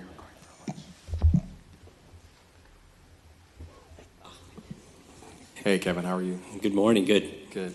Hey, just a couple quick things. Wanted to start with maybe some of the updates on the new flights that we have coming in. I know that we have a nonstop flight going from Fresno now to Chicago with United. We always, I think since I've been here the last 6-7 years, we've always talked about trying to get the Southwest in here. You can give me your yearly update with Southwest and other nonstop flights that are coming up. Are we going to see more opportunities for more nonstop flights connecting to the East Coast, maybe a Washington, D.C. flight or something like that? If you can just kind of talk me through some of that. Yeah, it would be great if I could stand here and say that, yep, all that's coming. Cap, you got to make it happen. So no, right now, we have had a flurry of additional activity, both frequencies to LA and San Francisco and Denver and Morelia, Mexico, obviously Chicago, Frontier Airlines, all these things. The focus for these airlines is to grow that market so it can be successful. Looking ahead, right now we don't have anything on the horizon for new destinations. On the Southwest issue, that is a nonstop effort. In fact, we just met with them last week. We do this at least once, and oftentimes more often than that a year. Southwest is pulling back a little bit on their expansion plans because of, you recall, a couple of months ago they had that engine issue. It was in the news. So they've pulled back on their expansion, kind of regrouping from that. And in the rest of this year, in 2019, they're telling us and they're telling everybody that their focus is inter-island Hawaii with regard to their resources. But also they're saying that California remains their most important market. And when they say California, they're really talking about intra-California. So our message is, how do we fit into their strategic plan to build their California presence? And when people think California in the airline business, they think of the LA basin, the San Francisco Bay Area, and to some extent San Diego, the major population areas, back and forth and competing with all the other airlines. So our message to Southwest is that we have very strong economic ties and synergies with these populated areas. And so we could very much be part of that strategic plan. So considering their growth goals in Hawaii in 19, they're telling us that any other expansion plans in California, whether it includes Fresno or not, will not occur until at least 2020, which is, basically a year and a half from now. So, but we're continuing to work with them and send a good message. And we are still, the upside of all this is we are still very much on their radar. So I don't have an answer, but it's good news that we're on their radar. And I'm just curious. I mean, there are times and spurts where I fly pretty frequently and visit the airport, and I'm just wondering the restaurants and businesses that are in the airport, the bookstores, how are they doing as far as revenue? I mean, are they generating revenue? Do we have any plans to add more, maybe restaurant space or eateries or revenue generators in there? How's that working? Right now, everything is sized correctly for the facility, and they are doing well with their revenue. They're very happy with what's going on here in Fresno. They're very happy with our growth. Because, when all boats rise, when the tide rises, and that's exactly what happens at an airport, whether it's the restaurants, the gifted news, the revenue streams. Of course, for us, the revenue stream means that we got to take care of more because we're busier and things wear out. But so they're happy, they're doing well. Our advertising concessionaire is doing well. So they're excited.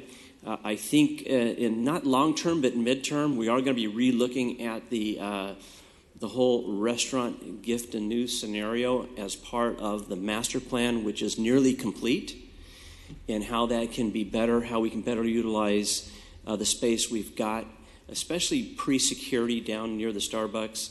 And we think we can make some huge improvements there. That restaurant isn't as busy as they would like it to be, so we're going to look at some options with that. And I will say this.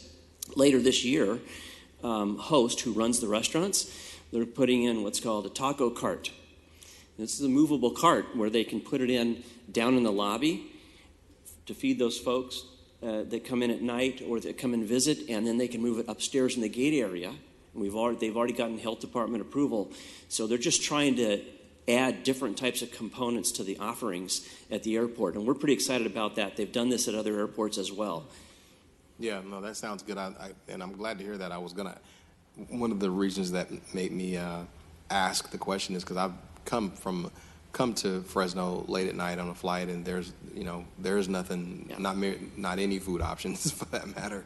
So I think there's probably some lost revenue opportunities there, at least with folks like me. Not that we have a whole lot, not that it's happened a lot of times, but I know that I don't necessarily have that problem in some other airports.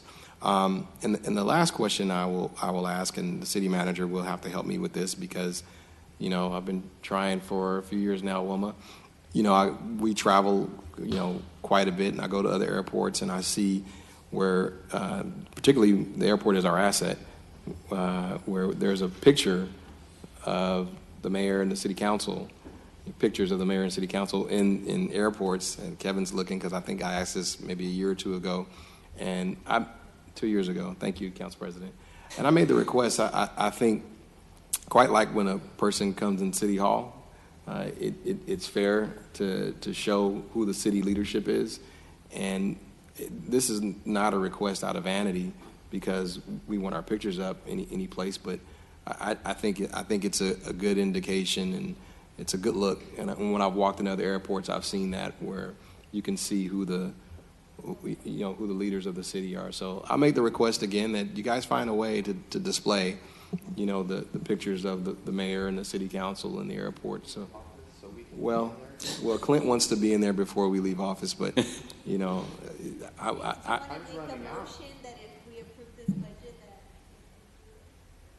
well, I think I've made that motion before, but it hasn't happened. So.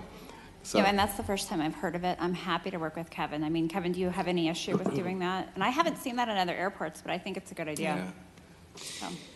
Yeah, I think it's hit and miss. I have seen it at other airports and still not at others. Yeah, and it probably depends on if the city's, I don't know, but whatever the case, is our asset. So, you know, we do own it and we maintain it. So I think it's a pretty fair request. So. We can explore that with the city manager's office. As soon as the budget's approved, we will look into. I'm going to hold the budget hostage until I get the guarantee. We can look into that for sure. Yeah, and Councilmember Cabriolio agrees wholeheartedly with this. When him and I have talked about it, and I've given him a little bit of grief since it's in his district that he can't get our pictures up in there. So now I'm stepping it up. Saying we're going to go look into it because I think you Council guys President, have been fairly asking for 2 years. That's the first time I've heard that, and like I said before, I said we look into it. I don't have any issue with doing that, so we're happy to support that request. Perfect. Council President. And I already have ideas. Thank you, City Manager. Councilmember Capriolio. Thank you. And we can maybe do a 1 year after your term in honor of the previous council member and display it more prominently than the others since you took us where we are today, et cetera. Anyway, Kevin, again, thanks for all you do for District 4 in our city. You're really putting us on the map. All these nonstop flights all over the world and the United States are fantastic. So I can't thank you enough for that. And I was just thinking here for a moment, you know, unfortunately we lost Nick Palomares just recently. But whenever I was at the airport, I always wanted to go to his shop to see who the latest and greatest picture was, because you never know about all these famous people that have come through Fresno and get their hair cut, or I don't know how Nick did it, but he always got some great photos of historical people, famous people, in-between people. And I don't know if there's a way to do not a museum, but some way to honor if his family would let us have the photos or we could replicate the photos. And that might be something that people that are not familiar with Fresno might find of interest. Yeah, we are working with the family. If you go through the lobby today, we have his shop fully lighted, and you can go up there and you can see everything. Yeah, it's amazing. But the family will be cleaning it out, and we are working with the family to something we can do in the airport because of that's legendary. Yeah, truly legendary. Yeah. And with modern technology, we can even duplicate the pictures, perhaps, or there might be a way to do that. But I think it'd be. I always enjoy it. Yeah. I don't fly as often as Member Baines, but I'm out there a lot for the honor flight and other events that we do so often and so proudly with you guys. So thank your team. Thank you. Keep up the good work. Thank you. Great. The only comment or I guess question that I had, because it popped up when Councilmember Baines was asking about just kind of some of the airlines, and I know that recently we instituted the flight to Morelia, and so I was very excited about that. My family is actually from Michoacan, and my grandparents, we used to have to take them to Los Angeles or the Bay Area so that they can get on a flight, and so for the first time this, I think, 2 months ago, was it? They were able to get on a flight. I was actually able to drop them off and walk them to get, they're a lot older, so it works really great for them. And I know for a lot of people in our community, just wanting to maybe get a little bit of an update in terms of the flights to Morelia, how those are going. They are going very well. I see the numbers every time they fly, and those numbers to Morelia, which is not usual when an airline introduces a new destination, because it takes a while to build it. But right out of the gate, no pun intended, those flights to Morelia are right on par with Guadalajara. Wow. In other words, you know, we'll go anywhere from 150 to 180 plus a flight. And Morelia is right in that same category, just immediately when they started. So Volaris, I think, is very happy. They knew it was a strong market, and I believe it's really here to stay.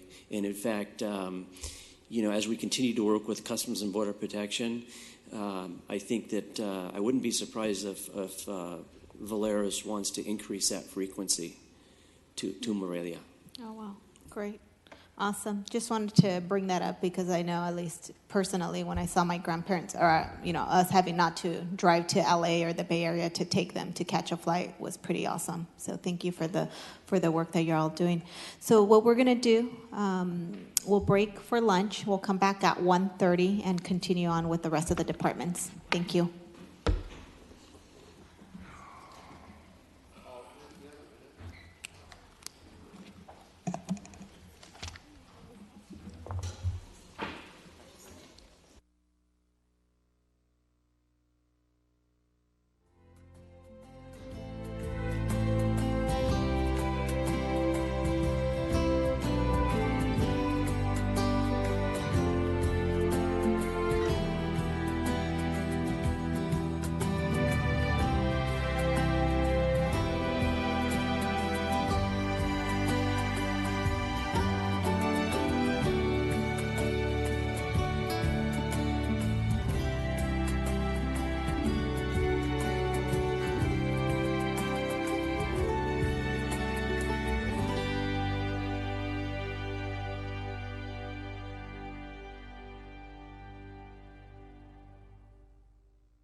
B-43. Their funding sources primarily include the general fund and special revenues. Their total overall budget is $50.6 million, which is a decline from FY18 amended. Their general fund budget is $30.4 million, which is up from FY18. Their total permanent FTE positions is 218.2, which is down by 0.5. The department's revenue, specifically the general fund, is increasing by 1.8 million. That's consistent with what we're seeing for actual FY18 activity plus anticipated growth. Within the general fund, building and safety services revenues are increasing by 1.4 million. Planning revenues are increasing by 414,200, and this is again comparing to FY18 amended. Rental housing division revenues are increasing by 330,100. This reflects the program's anticipated first full year of service. Code enforcement revenues are declining by 209,500. Now, under the department's special revenue fund, there is a decline of 2.5 million, which reflects the expiration of the high-speed rail contract. Also, there's a 2.6 million decrease due to refocus of the contract with PG&E for sustainability services. In FY19, the contract will emphasize energy use. The department's non-personnel charges total 24.1 million, which is a decrease of about 500,000. Within that budget, though, there are items that have been added. For example, there's 50,000 to perform a code enforcement fee study to more accurately align the code enforcement fee with the service. There's also 250,000 to begin the general plan master environmental impact report update. There's also 400,000 for a West Area EIR. In FY19, DARM staff will perform a West Area specific plan, and a West Area EIR is necessary for the adoption of the specific plan. Also, there's 105,000 for staff training. That includes 50,000 for public engagement training, 45,000 to train and certify new code enforcement staff from the rental housing, neighborhood revitalization, and code enforcement divisions. Lastly, under training, there's 10,000 for formal training of current planning staff. In regards to Acela, there is a budget of 570,000 within FY19, and that is to continue development as well as ongoing system costs. The listing of these items are available on page B-49 on the right-hand side of the page. Moving on to special revenues. Starts on page B-50. FY19 CDBG appropriations total 9.2 million in the budget. And that includes 7.2 million for program budget and about 2 million for projected carryover. Also provided on this page, you'll see an outline of the entitlement allocation by program regarding CDBG. High-speed rail budget includes 1.6 million. It's a decrease of 1.5 million. The contract expires in FY19, and the city is in contract negotiations with the HRSA for a new contract. Pacific Gas and Electric Service contract is budgeted at 238,500. That's to, again, under the Sustainability Division in partnership with PG&E. Again, we'll continue to provide energy and resource conservation services to city facilities. Parking capital is 1.8 million and is budgeted under the general fund for repairs at various City of Fresno parking garages and lots. The capital improvement program will address parking facility needs as outlined in the parking facilities assessment that was presented to council in January of 2016. Moving to page B-51, interdepartmental service charges are total 5.1 million, which is a 1.6 million overall decrease. That is in combination of declines in overhead charges to capital, as well as declines in information systems equipment charges. Moving on to staffing, the personnel budget for the department is $21.4 million, which is a $306,000 decline.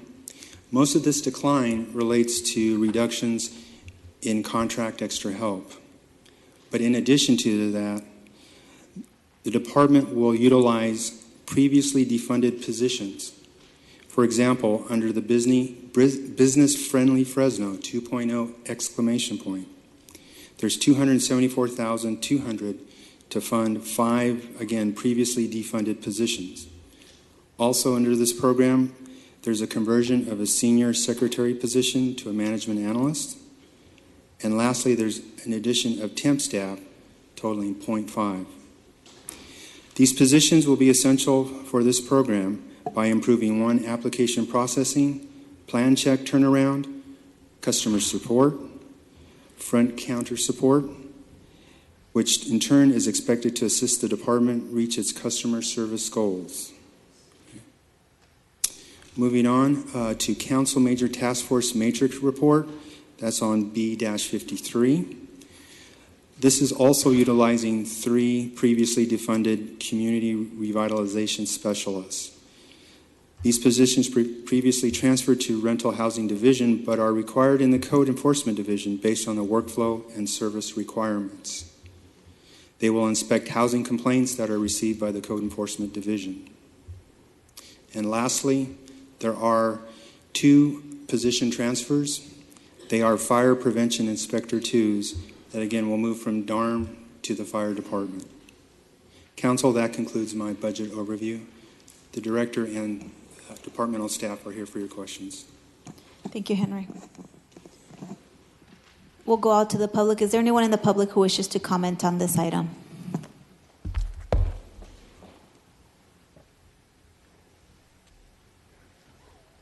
You can state your name, address for the record. You'll have 3 minutes.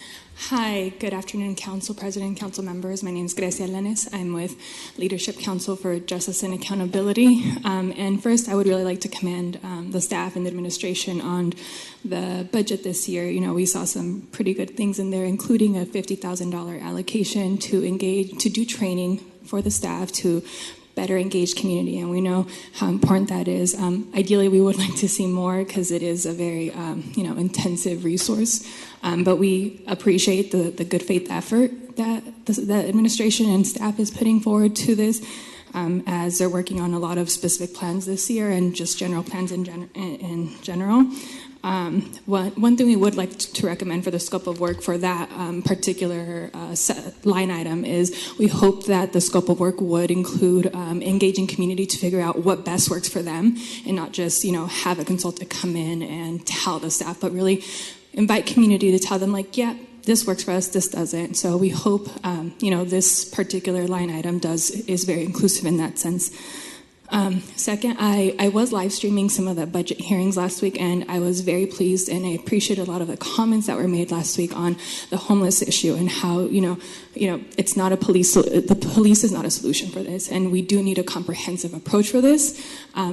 As Leadership Council, we are working a lot on the affordable housing issues with local partners as well as statewide partners. So we welcome the opportunity to partner with any or all of you who would like to better try and figure out a comprehensive solution for this, and better policies, better funding sources, including the SB2 funding sources that will be coming down to us, that some of them do require a match from local communities. Lastly, I would like to commend the DARM staff on the industrial compatibilities RFP and the scope of work within that.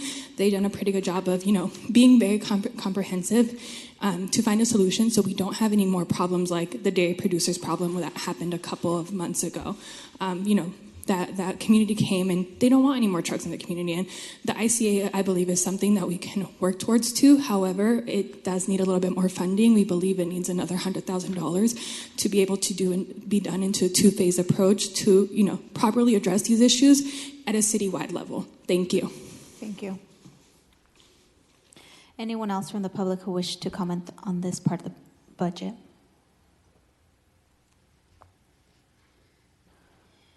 Great, so we'll bring it back to the dais. Any specific questions? Bunched up? Councilmember Capriello? Thank you. Looking at B45 under Neighborhood Services, on the right side column, it addresses about the middle of the right-hand column. It talks in terms of proactive enforcement known as neighborhood revitalization, which involves focusing efforts in the neighborhood, et cetera. My questions I had written down here is, when does this process come to El Dorado Park? Do we have a date or any time certain for that? Second, I'd like to see the list that has been, I'm sure, prepared that shows the priority list for the areas that are going to benefit from this approach. And finally, I'd like to ask or request a team to work with the police department in D4 to assist in that process. We've got Fresno State very, very active, as well as Fresno PD, and it would be great to have a partner from this particular services group to go together. The three of them can reach so many more people and be so much more effective than one-on-ones with different people. So I'd like to somehow put a team together that they can organize on once a week, twice a week, to go out and walk through the neighborhood, let everybody know this is the team, this is what you have to deal with. It seemed to work in the past. We've lost that in the process. So I'd like to see if we can revitalize that to revitalize the community. What I would suggest, and Jennifer or Phil chime in, but what I would suggest is to maybe have Phil and his team, council member, meet with your office to talk to you about the work that is happening in El Dorado, because I believe you are fully engaged and working well with the police department. So we can make that happen this week if you'd like. That would be great. I'm sure they're working together, but we need another level of intensity. That's my point, is we need to bring it up to a higher level to make sure we get continue what we're doing and not backslide. We've backslid in the past. I think we've had enough of that. We want to keep going forward, and this is a way to do it. My second question is on page B53. In the last paragraph that Henry addressed, it says something like, however, due to the nature of inspections, it's been determined that inspectors will be transferred to the fire department. How did that occur, and what is the financial impact on fire as well as DARM, if anyone knows? Councilmember Capriolio, Jennifer Clark, Director of Development and Resource Management. If you recall, about 4 years ago, these positions were actually housed in fire. The Building Industry Association reached out to the city and asked if the inspections could be conducted more like our residential building inspections are within the DARM department in Building and Safety Services. And so at that time, those positions were transferred to DARM for a period of time. They've built their capacity in terms of scheduling the inspections and being proactive with the building, residential building community. And so they're being transferred back to fire so that they can work within their team and transfer that information. So that's been a process over the last 5 years. And there's, it's general fund. It's a direct transfer from our department to their department. So so the first part of it was they would figure out where the needs are, the process for inspections, and now we've shifted it over to the fire department to execute what we've covered. So the inspectors have been working embedded within the Building and Safety Services division of DARM for the last 3.5 years. And so they have been working very closely on how scheduling specifically for single-family developments works best for the residential building community, and those are the two inspectors that would be transferred back. This actually allows them to smooth their workflow a little bit because they do not only in the inspections, but they also do some plan review as well. And so this allows them to be all in one location and be able to better manage their workflow. Has the business community been consulted, or do they have an opinion on how effective they think this will be, or how effective the last 4 years have been? Or 2 years? They've been very happy with the response time. So we've improved response times for calls for inspection to next day or 2 following business days rather than 2 weeks, which was what it was before. And that will continue now that we have Acela, because they can actually request inspections through the software, and that will go directly to the fire department, who can then schedule those inspections. Okay, thank you. That's fantastic. Yep. Glad to hear that. Thank you very much. That's all I have. Thank you, Councilmember Capriolio. Okay, I have a couple questions. Seems like no one else is punched up at the moment. And maybe I missed this when Henry did the presentation, but those 15 staff, is it from Community Revitalization Division, are going to the Economic Development Division. Is that correct? Or, because I see an addition there of 13. So Councilmember Soria, again, I can answer that question. So for the past several years, Neighborhood Revitalization Team has been working under the umbrella of code enforcement, and they actually have a separate line item, a separate division within the DARM department organizational chart. So it's really just a fiscal moving from one section of the budget to another section of the budget. We're not adding or reducing any positions in that area. Okay, thank you for that clarification. So I have a couple other questions. So I know that earlier, or I think, I don't know how long ago, we adopted the capital improvement program, which included needs for the downtown parking facilities. Where in the budget do I find the annual parking revenues broken down? And what was the 2018 revenue? Where are we at? So related to the projections that we had earlier from this last year.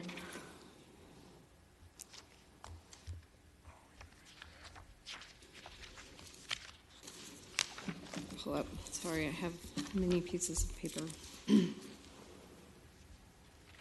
So revenues adopted for parking were $6.6 million.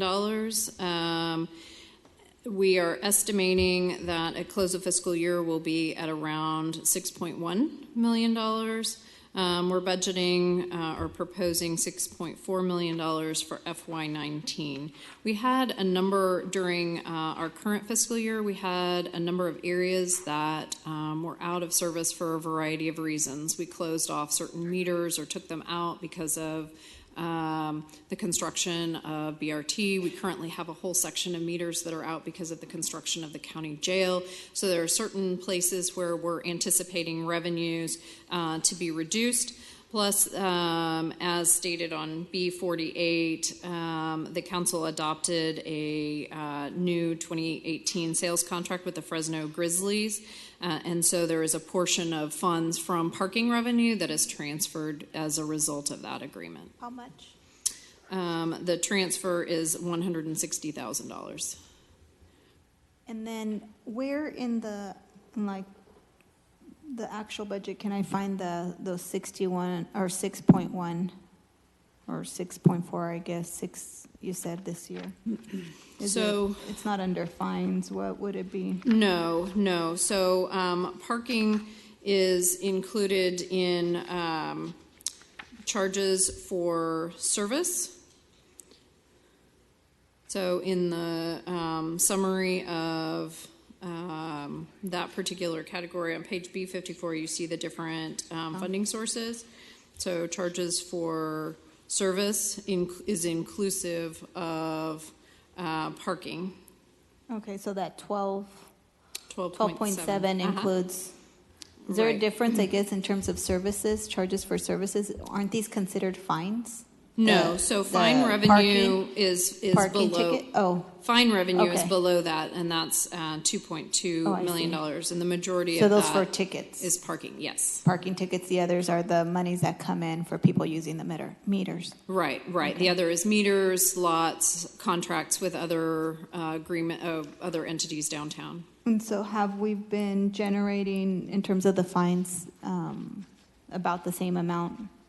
In terms Year of over the two? year is pretty consistent. Okay.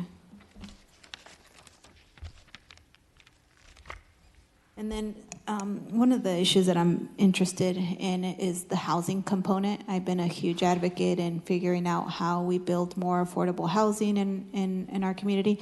And when I'm talking about affordable housing, it's not just the multifamily housing that we see in terms of developments, but also, we used to have the home ownership programs for first-time home buyers.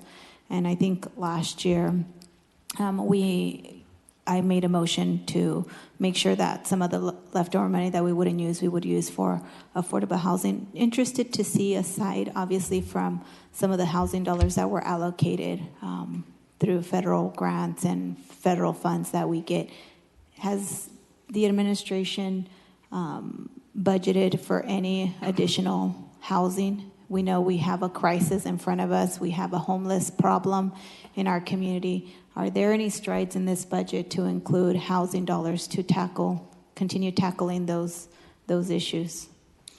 So last month, the City Council adopted the recommended HUD entitlement budget, which included our home dollars.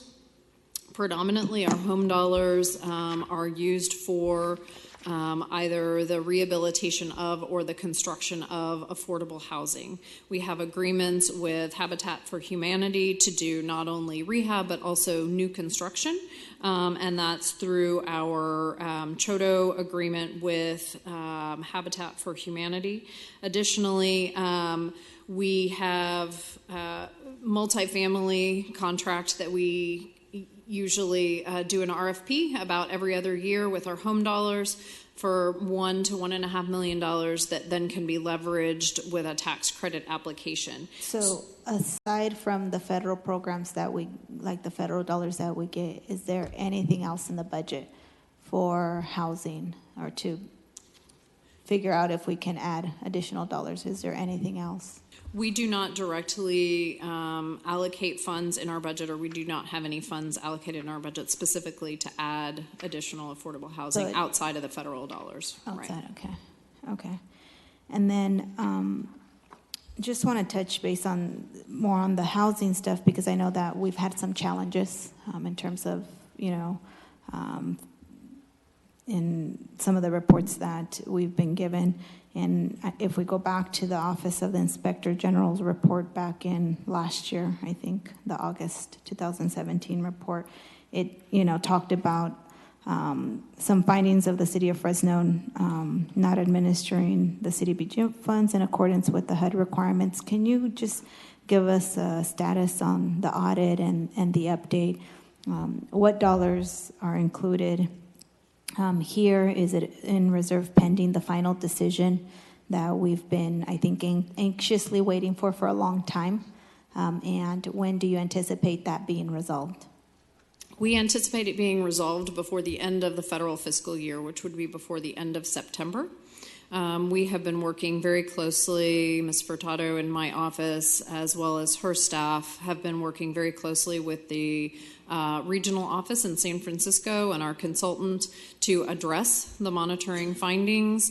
We continue to have regular conversations with the San Francisco office to ensure that we're meeting their expectations. We had a very positive call a week or so ago, and we anticipate sending them more information this week. Once they're satisfied with the response, they'll package and send to the federal office. Do we have any indication if we're going to have to do any paybacks? And what is it that we've budgeted? Because I know in the previous budget we had set aside some funds.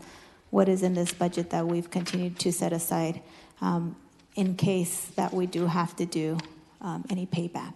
Council member, if I may, there is $750,000 that is budgeted in the general city purpose budget for this specific purpose. That was done in consultation with DARM as a part of our discussions with HUD. It is anticipated that we will have to make a substantive repayment of funds. I don't know whether this is going to be enough, but it is what we could afford to set aside in the event that we do actually have to start repaying monies next year, which we anticipate that we will. So we did increase those funds? Yes, we did. Because I think last year we had set aside $500,000. We only had $500,000 in there, but as a course of the discussion, it has kind of come to our attention that it's more likely to be more than that. So we have set aside funds to cover that purpose. No, it's not. So what, can you speak to what are the different things that we're doing within our division to ensure that this doesn't happen moving forward, or that it is not happening moving forward? Well, the primary move that the City Council made actually a couple of years ago was to move code enforcement into the general fund. That was a key component that caused a lot of concern at the federal level. It is very difficult to document to the satisfaction of the federal regulators the work that is entailed in code enforcement. So that was the very first and probably most important step, and we have assured the regional office that we have no intent of paying for code enforcement services going forward. The other is documentation of specific activities, ensuring that our contracts are fully executed prior to engaging in activities. And those even within our city offices. So when Parks conducts senior meal program or after school program, or if Public Works is building a street for us, we have an agreement with them specifically of what the information is that they have to document and track, and what outcomes we expect. Okay. Thank you. What about going back to, I guess, the housing division? Do you feel confident that the housing division within the existing budget has the staff necessary to administer all the various entitlements that were issued on an annual basis to ensure that we're within compliance? And I know that we've had some vacancies. Can you report back? Can you give us a report right now in terms of those vacancies, and how are we moving forward to fill those vacancies so that we have the appropriate capacity to be able to administer these funds? That's a really great question. Over the last few years, we've had many conversations here about how do we get the right people with the right skill set to do this work. It is very specialized work. We have struggled filling positions. You're absolutely accurate on that. As a matter of fact, last week we issued an RFP to see if there is a consultant who could take on the entirety of the administration of the federal entitlement programs for us, because we have had significant challenges in hiring that skill set. So if there is a firm that does respond, is responsive, we may be coming back to the City Council with an outsourcing contract. Okay. So it is that difficult to find people to fill those positions. I don't know. I don't know if I'd be supportive of that, and I'm glad that you brought that forward. I get that we have the gap, but it baffles my mind that we can't find staff to fill the positions. And so, I will tell you right now, and I know that there is the RFP out, but again, it's like we're privatizing our housing department. And so I struggle with that. And so I don't know if there's deeper issues that are happening within the division that need to be discussed, because there's clearly a problem. The fact that we can't, it's crazy that, this large of a city has a problem recruiting folks to come work here.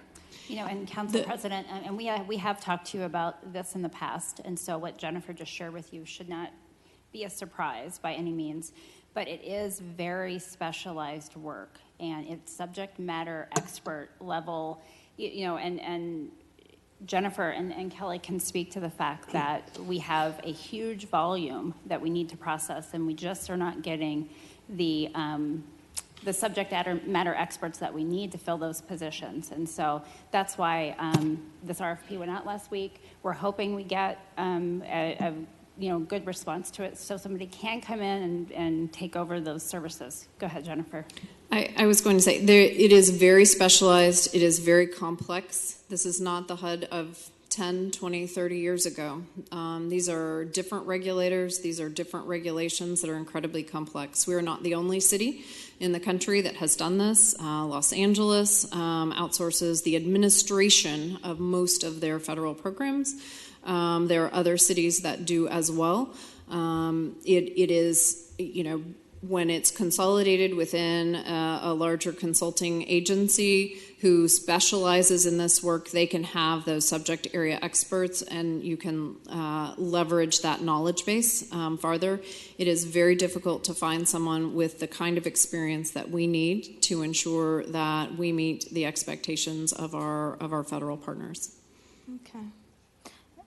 And that's fine. It doesn't mean that, We're early in the process, so, it's something that we have been asked to explore by the City Council in the past. We're exploring it, and we'll come back when we have a direction that we'd like to go. So have we stopped completely advertising and trying to recruit to fill those positions permanently? Is that what you're saying? So we've gone the RFP route so that therefore we're not even trying to fill the positions? Because then you're basically saying that you're going to bring the RFP forward, and then the council will decide, well, are there any efforts to fill those positions so that we have a choice? Because it seems like you've just made the decision to contract services out. So is that the case?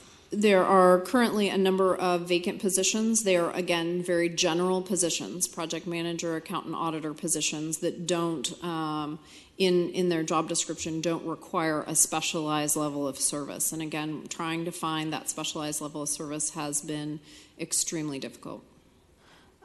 So those positions are not being attempted to be filled right now? Is that? You said they're general positions, so they're not specialized. Right. So accountant, auditor, project manager, those type of positions within the division. I can't speak to whether or not there are active recruitments at a citywide level, but we are taking a pause right now to see if we get any responses from the RFP before we would actively begin recruiting again, depending on the direction of the administration. So when you guys were actively recruiting, what were your recruitment efforts? What were you guys doing to try to attract folks for these positions? So was it just posted online? No. National, regional, statewide advertising, reaching out to agencies that specialize in this kind of work, national associations, regional associations, limited to no response. And then within our existing, how many staff do we have right now in the housing division? So there are 12 total positions. How many are filled?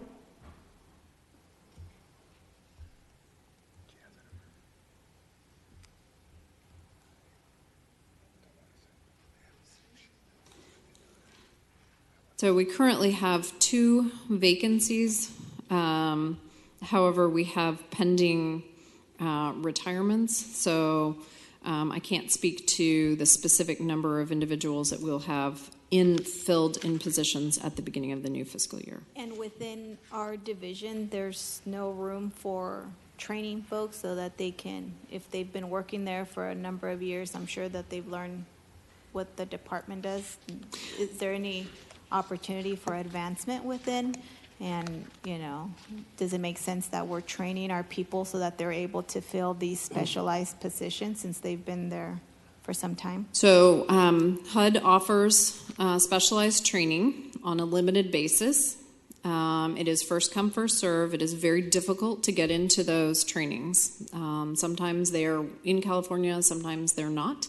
We have trained individuals sent to specific, very specialized training, and they've moved on to other positions, either within our organization or outside our organization. So additional training continues to be offered. There is a lot that is done online, but preparation, each area is very specific. It's very hard to say if I can administer a rehab program, or I can go out and get bids for rehab work, then I can go administer a home contract. They're very different beasts, very different rules, and so you start over with training with each specific set of information. So is it that the positions aren't competitive in terms of salary, and that's why people leave once they've learned the skills, or what's going on? I couldn't speak to why people move on or leave to go to another opportunity. I would say that it is a limited market, and if this is your skill set and you want to move up and move in organizations, there aren't other cities in Fresno that you can bounce to. So you might be able to go from a county to Clovis to Fresno, but then you're going to move on somewhere else if this is the field of your choice. If you're in a Los Angeles area or a San Francisco area, you can move from city to city and still stay within this specialized field.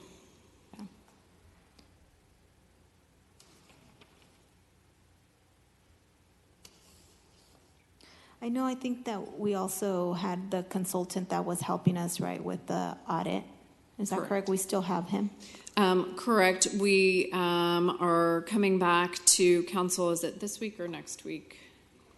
The 14th, with an amendment to that agreement to extend the contract through the end of the calendar year. How much have we spent up to date?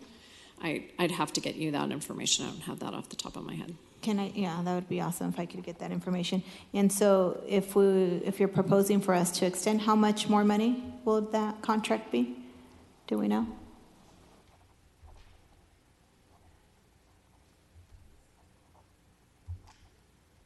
I'm going to let Assistant Director Furtado answer that question.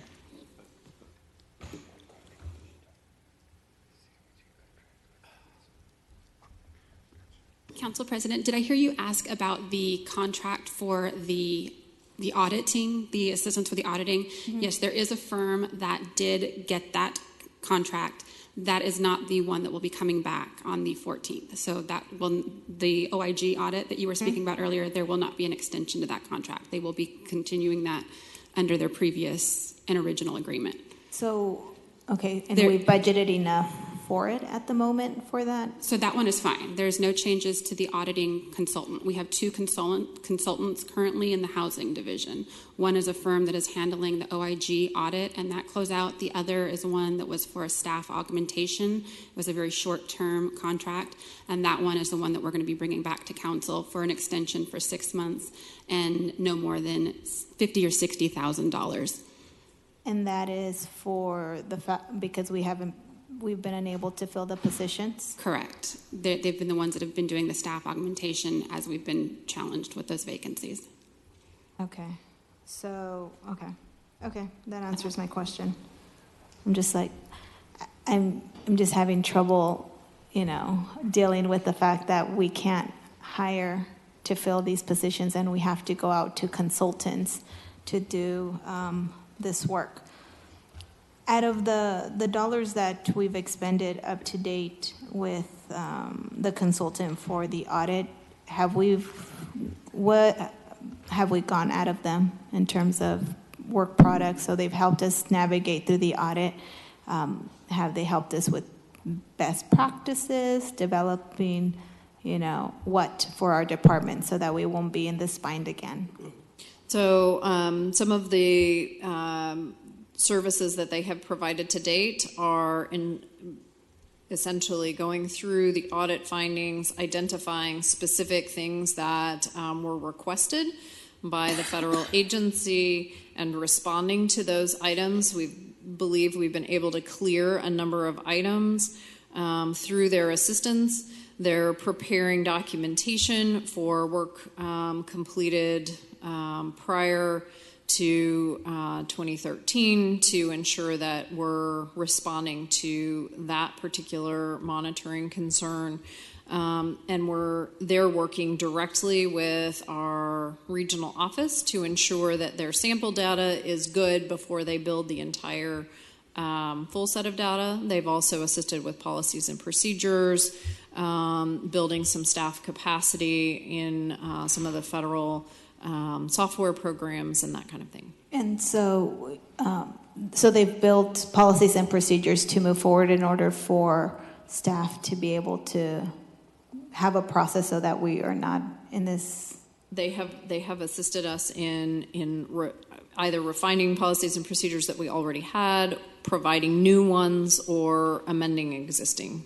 And Kelly just mentioned that we won't be extending that contract. So once that contract is finalized, you feel pretty confident that we've established processes, procedures, so that staff can then follow those. And it is a constantly evolving process because there are new rules that are being promulgated on a regular basis. So yes, they will have us in a really great place at the end of their OIG contract, but at the same time, we'll need to continue to stay up to date with those federal regulations.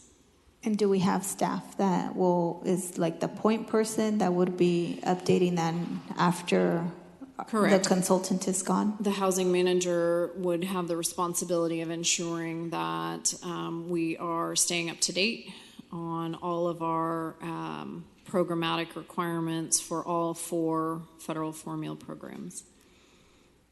Okay.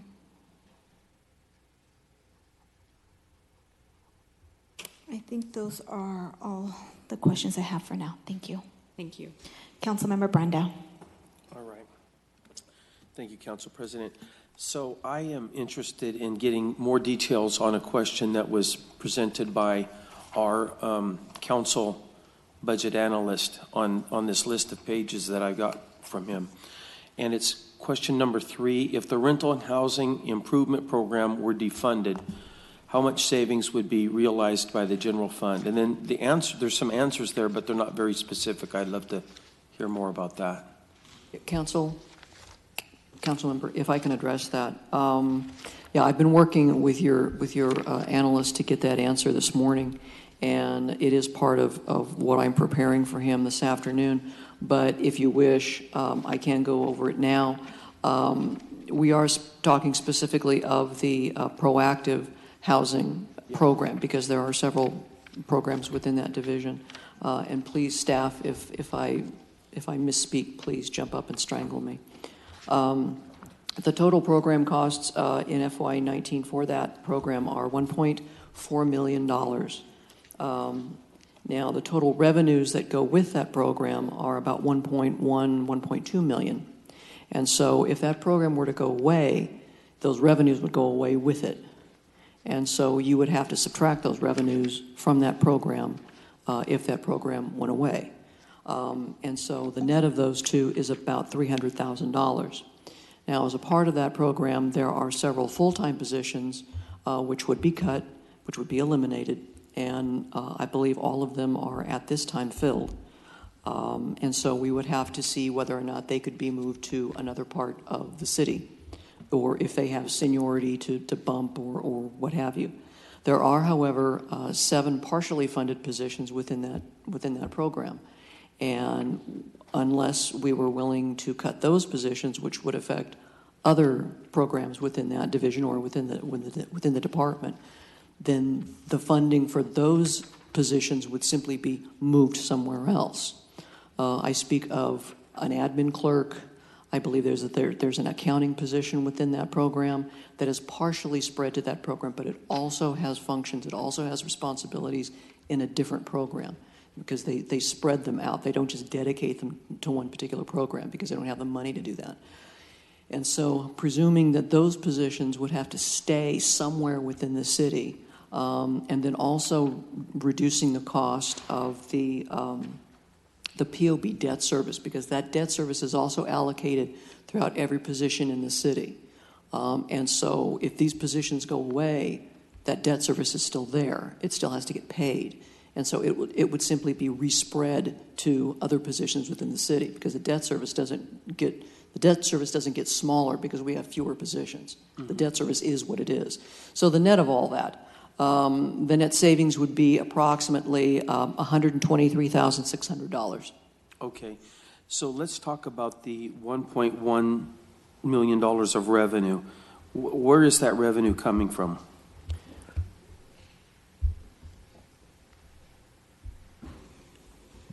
So, Councilmember Brandau, as part of the Rental Housing Improvement Act, there were certain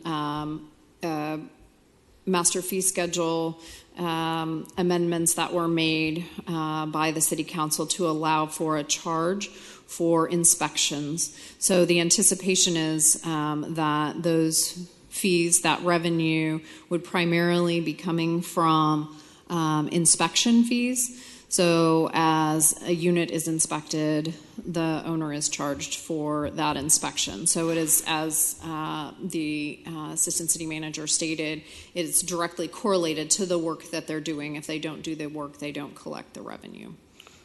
All right, so if that's coming from that revenue, $1.1 million divided by $100 per inspection comes out to 11,000 inspections in 2019. Correct. So how many working days do we have in 2019? So typically the total number of working hours in a year is, what, 2,000-ish? 2080. 2080. 2,800? No, 2,080 is what's budgeted, but you assume people have vacation and holidays and that kind of thing. Yeah, so that's right. Best guess is 2,000. We have 10 individuals who will actually be conducting inspections. Our manager has gotten the inspections down to a pretty short period of time. We anticipate to be able to do 3 or more inspections per hour through the course of the day once we actually once we have a system to notify the owner and then go out. So there's going to be a period of time that they have to be in the office. So not 100% of their time is inspections, because they have to notice the owner. We're coming, here are the dates that we're coming, and then do the sampling to ensure that they have a random sampling of the units.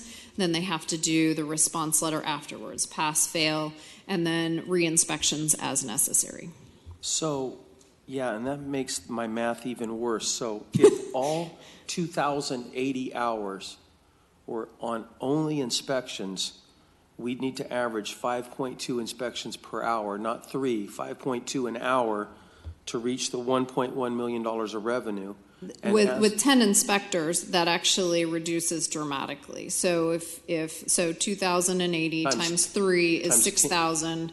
So, if you're only doing inspections, you would be able to, 2 people would be able to do all of the inspections. But because we have noticing, we have letters, we have registry, we have to ensure that the registry continues to be populated, we have re-inspection, that kind of thing. So the 2,080 hours is per inspector, right? Yes.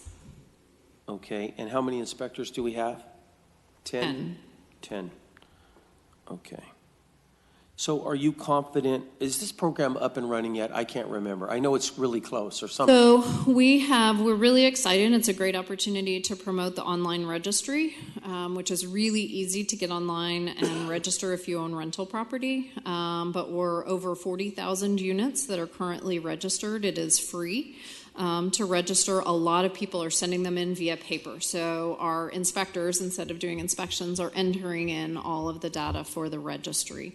We have been beta testing, so we've been testing to make sure that our timelines, that our app is working, and we're confident that when we start our official inspections on June 25th, that we will have that system down.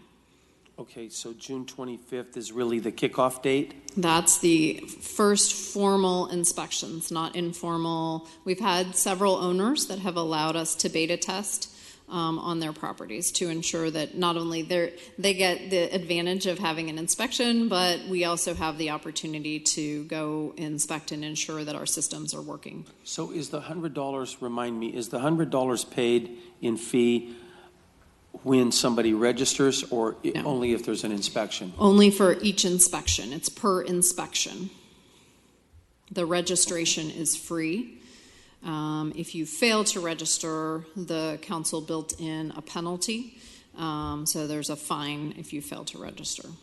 Okay, and then there are code enforcement violation fees charged if properties are found deficient, but that's not included in the 1.1 million of revenue. No, because really, remember, the purpose of the proactive inspection program is to get in, ensure that we have sampled all of the rental units, and to pass the ones that can go on and become self-certified and can continue their own self-certification, and the others that are either problem properties are to hand off to our team with Asset, City Attorney's Office, amazing team to help us go after the problem properties. Or if they're simple challenges, the reactive housing inspectors would then follow up on those inspections after they fail an inspection or a reinspection.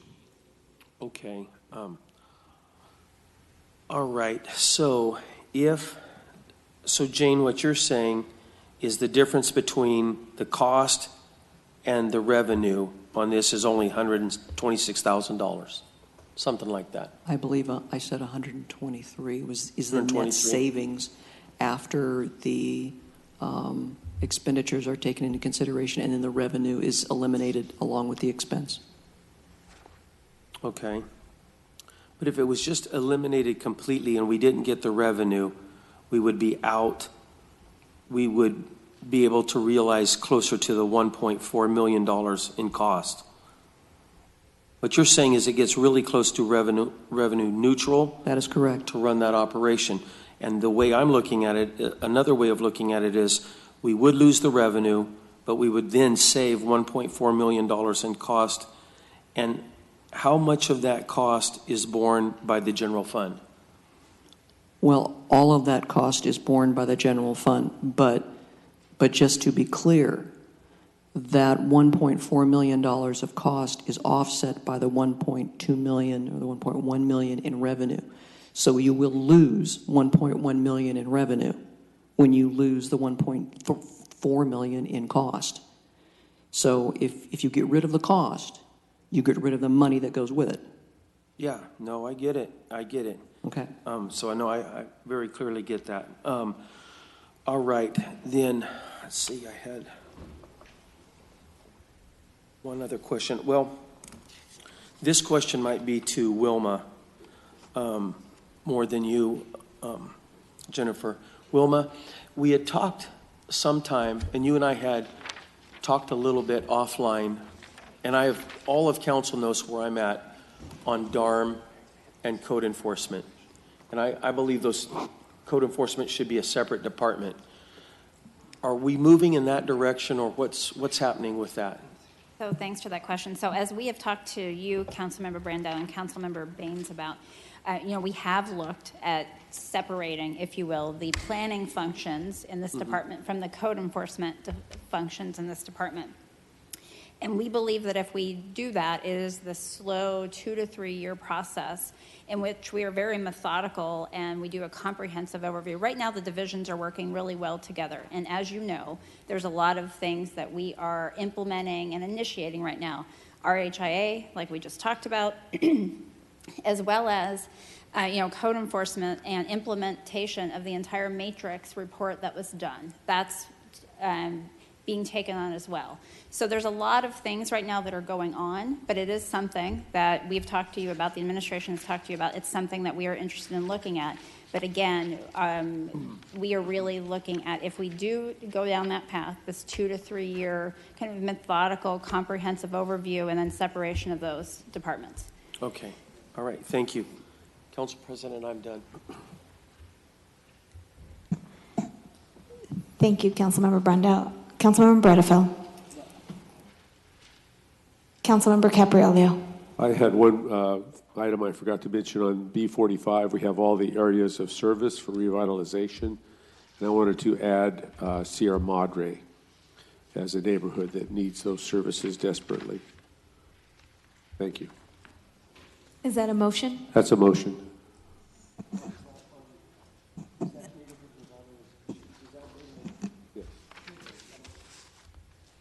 I'll go ahead and second. Are you talking about on page B45 adding Sierra Madre to that list of neighborhoods to be revitalized? Yes. Okay. You know, that makes me want to ask another question along those lines. So say, for instance, some of these neighborhoods we've been focusing on heavily ever since I've been a council member, and maybe even before I was a council member.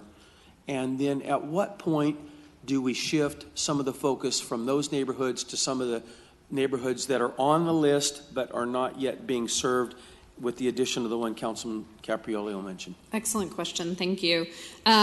So as the city manager mentioned earlier, Phil Sky is our manager for neighborhood revitalization team.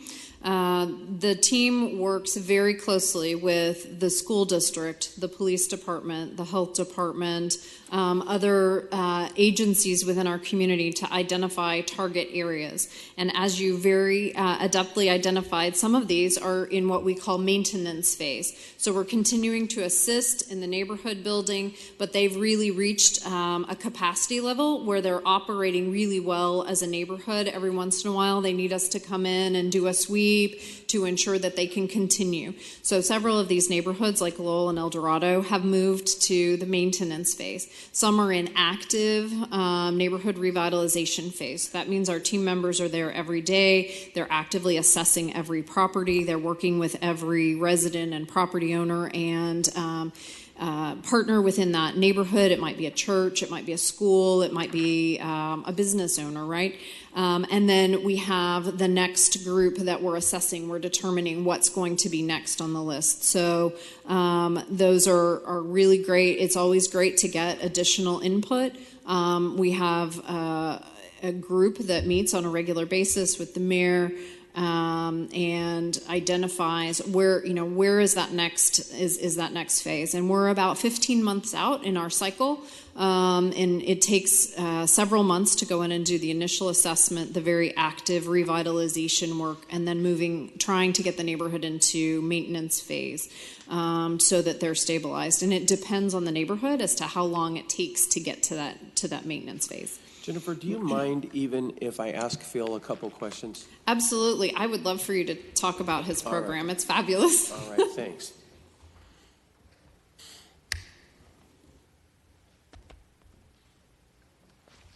Hey, good afternoon, Phil. How's it going? Fantastic. Yeah, thank you. So I want to better understand this, and those are not gotcha questions. So how many of these neighborhoods on this list are we currently helping build the capacity, and then how many of them are we at maintenance, like Jennifer just talked about? Yeah, so I actually have a map I can pass out if that's helpful to you that gives you a better sense of where we are with some of these neighborhoods. So I don't know the best way to get that to you. Brianna. Yeah. So the short answer to your question, I'll walk through this map as you get it in hand, is the map is divided between green and we'll call it orange neighborhoods. So the green neighborhoods are neighborhoods that we have not yet started. The one caveat is that we just started Vang Pao this week, and so we emailed Councilmember Chavez's office and notified them of that on Friday.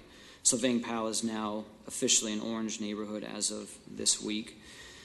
So Vang Pao would be one that you would star as our phase one neighborhood. Remember, our work is divided up into 4 distinct phases. Phase 1 being our active work, phase 2 being maintenance mode, phase 3 is our sustainability mode, phase 4 is neighborhood efficacy, where we really don't have any direct engagement at that point because the neighborhood is really able to lead itself at that point. Cool. So phase 1 right now, we have Vang Pao, we have King, we have Columbia, and we have Webster.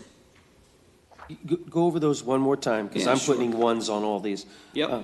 Vang Pao, King, Columbia, Yep. and Webster. Webster, and the last one is Winchell. Winchell. So those 5. Webster is at the very tail end of phase 1. Okay. The rest of them are either in phase 2 or phase 3.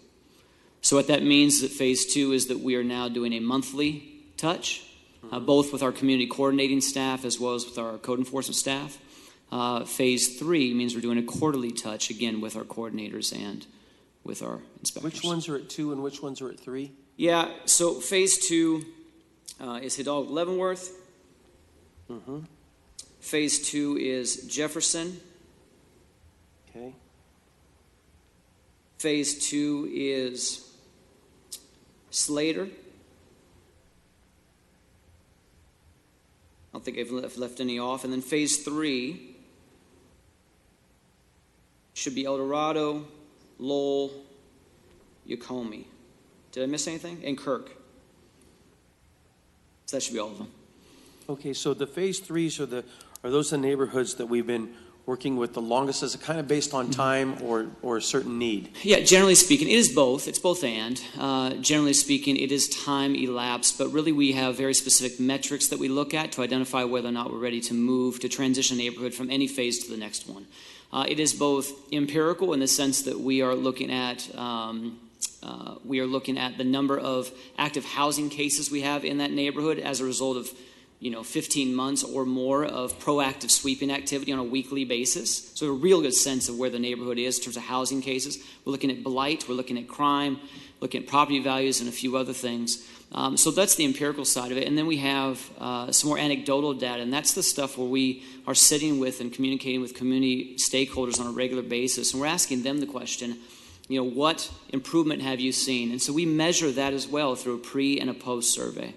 Okay. So, And so the fact that El Dorado Park neighborhood is really small compared to Vang Pao neighborhood, that doesn't necessarily mean that revitalization is going to happen faster. It might just have more intense need in some cases. Is that right? That's right. Yeah, it is neighborhood specific. So a neighborhood like Slater, that's maybe a different example. Slater is much larger in Council President's district, but didn't have quite the number of blight issues to the degree that a neighborhood like Yacomi has or had. And so, which is smaller than Slater. And so it's not necessarily size, it also is kind of condition. So these 3 that we have got to level number 3, we're not quite at level number 4 with any of them yet, but the 3 that are at level 3, are you happy with the results that we've seen over the years? Yeah, all in all, most certainly. So what we've seen is blight decrease. This is across the board averages I'm going to give you now.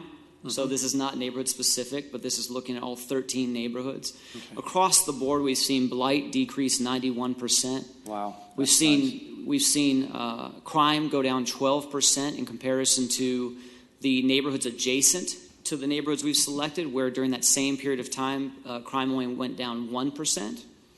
We're seeing that academically, that students in the schools that are on our focus neighborhoods, that they are performing at a rate that is 100%. They're achieving 100% greater academically in their SBAC results than their comparable schools that Fresno Unified has identified. And so that's why the Restore Fresno leadership table has been so important, because of the partnership with Fresno Unified, the Housing Authority, the county, and others.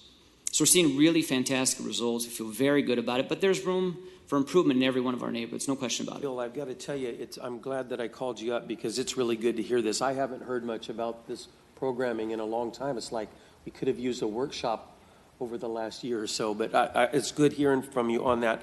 Councilman, what was the neighborhood that you mentioned you wanted to add to the list? Sierra Madre. Mm-hmm. So is Sierra Madre one that you guys have been thinking of, or is my colleague just pulling a neighborhood out of the thin blue air?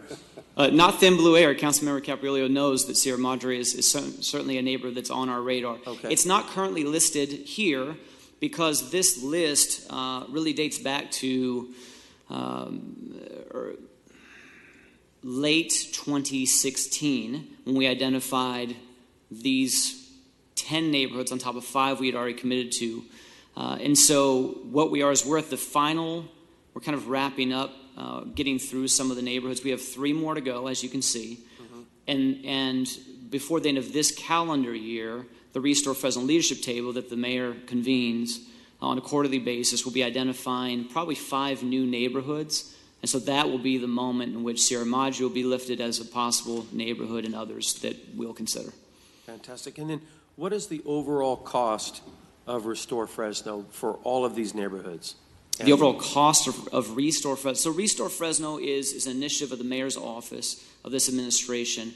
I couldn't put a number on that. If you're asking a question about how much it costs for the neighborhood revitalization division. Yeah, that's probably what I mean. Yeah. Yeah. Your department. Yeah, so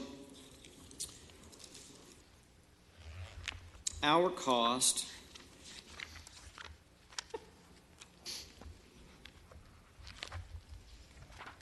it's about 1.2. About 1.2. About 1.2 million that's a year. Correct. Okay. Well, 1.2 million is a lot of money, but if you're reducing blight 91% and student scores are going up 100%, I like what I hear there. So I appreciate that, Phil. Yeah. And one of my colleagues might call you up, but I do have a comment that I guess I'm just going to address to the city manager. I was a little bit bummed out to hear, I believe the city of Fresno is being sued by the Lowell Community Group, and I don't quite get that. Is there something I need to know about that, or what's going on there? I'm going to defer to the city attorney. Is there a lawsuit, or I'm going to defer to the city There attorney. is a lawsuit. Phil, you don't need to be standing there for this. This is just a side question. We understand this is over the council's approval of, is it a convenience store gas station? This is the 3-sided one. I think they're challenging having alcohol there. If there's a certain density of alcohol in the area, the council can create an exception by making certain findings. They are challenging those findings. We did make that exception. Yes. And they're challenging those findings. Yes. But it's the Lowell Neighborhood Group that is CDC. that has filed the lawsuit? That's correct. Okay. All right. I just want to get that clear. All right, thank you. The same one we fund, yes. The same what? We do. We fund the group. We're funding that group that's now suing us. Yeah. That part makes a little. I think that it's a valuable discussion that this body could have in terms of policy, because we are funding the group, and I think the number is no small number. So. What's no small number? Well, I think that we did it through the CDBG, and then if you look The through amount general that we're funding now. yes, the funding Gotcha. that we're doing. I did have some follow-up questions, Phil, for you. And I think that what you said in terms of a workshop probably would have been a good idea. I think it's important to understand. And can you help me understand how NRT is different from code? Is there any differences? Yeah, pretty significant. So, you're right. It's a good question, Council President, because the code enforcement officers, it's the same classification in my division as opposed to Tim Burton's division. So the same classification, but the nature of our work is driven by a proactive philosophy, and also a philosophy that looks beyond just code enforcement issues. So the division's name is appropriate, community revitalization. We train our code enforcement officers as well as our community coordinators. We train them to look for opportunities for revitalization. So they're addressing issues in public right-of-ways that are not necessarily traditional code enforcement issues. They're things that another division, another department would historically handle. They're looking for opportunities to, based upon their experience, their growing experience in other neighborhoods, to apply lessons learned in one neighborhood to another neighborhood. The impact that a traffic, so commonly we get the question about speeding. So how do we address speeding in neighborhood A? And we learn over time that there are a few key strategies to address that are often not the first things that communities think of. And so, revitalization is really what our division is about, but our code enforcement officers are code enforcement officers. They are addressing blight, they are addressing zoning issues, they are addressing housing issues. So you guys also do code cases? Absolutely. Okay, so you guys are, so what you're telling me is you do exactly the same thing as code plus. We're code plus, I think is a good way to think Code of it. plus. But probably the important thing is that code gets 100% of their cases through reports from the community. We get about 90% of our cases through proactive work, proactive sweeping activities that we're doing because we're part of this How effort. many officers do you have in your division? I currently have 8 code enforcement officers in my division. 8 in your division. How many are in the remainder that are just doing strictly based on reports? In the code enforcement division? Yeah. How many do we have? About 40. 40. Approximately 40.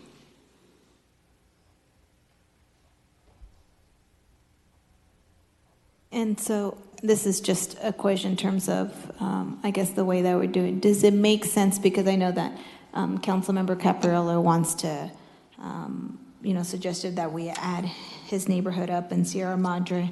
If we go through District 1, I can probably point to a number of neighborhoods west of the 99, in particular, like Highway City south of Shaw, because Councilmember Brandau has Highway City north of Shaw. Does it make sense to have more additional neighborhood or NRTs because of the type of function that they do versus just the regular code? Absolutely, Councilmember. So we have been going down this path for quite some time to try to see if proactive revitalization is as effective as reactive. I think we have a proven track record that is working, but it is very time intensive. So it takes longer to work through cases and to do the same number of cases for proactive and because it includes a conversation with the owner and with the tenant and with the school and with the neighborhood. So there's a lot more that occurs. So it takes longer to process and close a case than it would if it was traditional code enforcement. So you have to have both. Certainly we will evaluate a large number. We've been using elementary school zones as our boundary because they're pretty clean and it's a way for us to get access to that neighborhood through the elementary schools. And that's been a great opportunity for us to work with the school district, health department, housing authority, police department, all these agencies that are at the table to determine, okay, what are those metrics and how do we make progress? So it needs a balance, but at this point, right now, we're at capacity for this particular team. And we also know that we have significant challenges in traditional code enforcement and reactive code enforcement. So I'd like to see us get that really streamlined before we determine whether or not we need to add additional to reactive or to proactive code enforcement. Okay, so you're saying, and I think I heard 90% of the cases are being resolved when we're doing proactive? Or what was that? What did he say about the 90%? 90% reduction in blight. 90% and reduction in blight, excuse me. So that's really good. Have we measured the outcome? It's a completely different metric, but in terms of code enforcement cases, they run the gamut from weeds and trash all the way to blighted buildings. And there has been significant progress over the last 2 years in terms of case closure rates. I believe, it's on page B45, just in the 2 calendar years. So comparing calendar year 2015 to calendar year 2017, the average number of days to close a case have gone from 84 days in 2015 to 31 days in 2017. The industry standard is 30. Obviously, we'd like to be at the industry standard, but 31 is pretty darn good. That's a 63% improvement in case closure rates. So we've been working incredibly hard over the time period of our cases. 80% are closed within the period that's set, we're at 77%. So we're better than the industry standard there. So we're doing really well. We'd like to make some improvements before we discuss whether or not there's an opportunity to shift some of that work to more proactive. Or maybe add folks so that we have more proactive, therefore we can address Sierra Madre, we can address Highway City, because it seems like if there's a 90%, if you're telling me there's a 90% reduction in blight, what neighborhood wouldn't want that, especially those neighborhoods that, you know, for a long time have been kind of on the fringes and ignored. If you're telling me that that seems to be successful, it seems to me that that's the better model for us to deal with. Right, and over time, we want to be able to go back and measure that.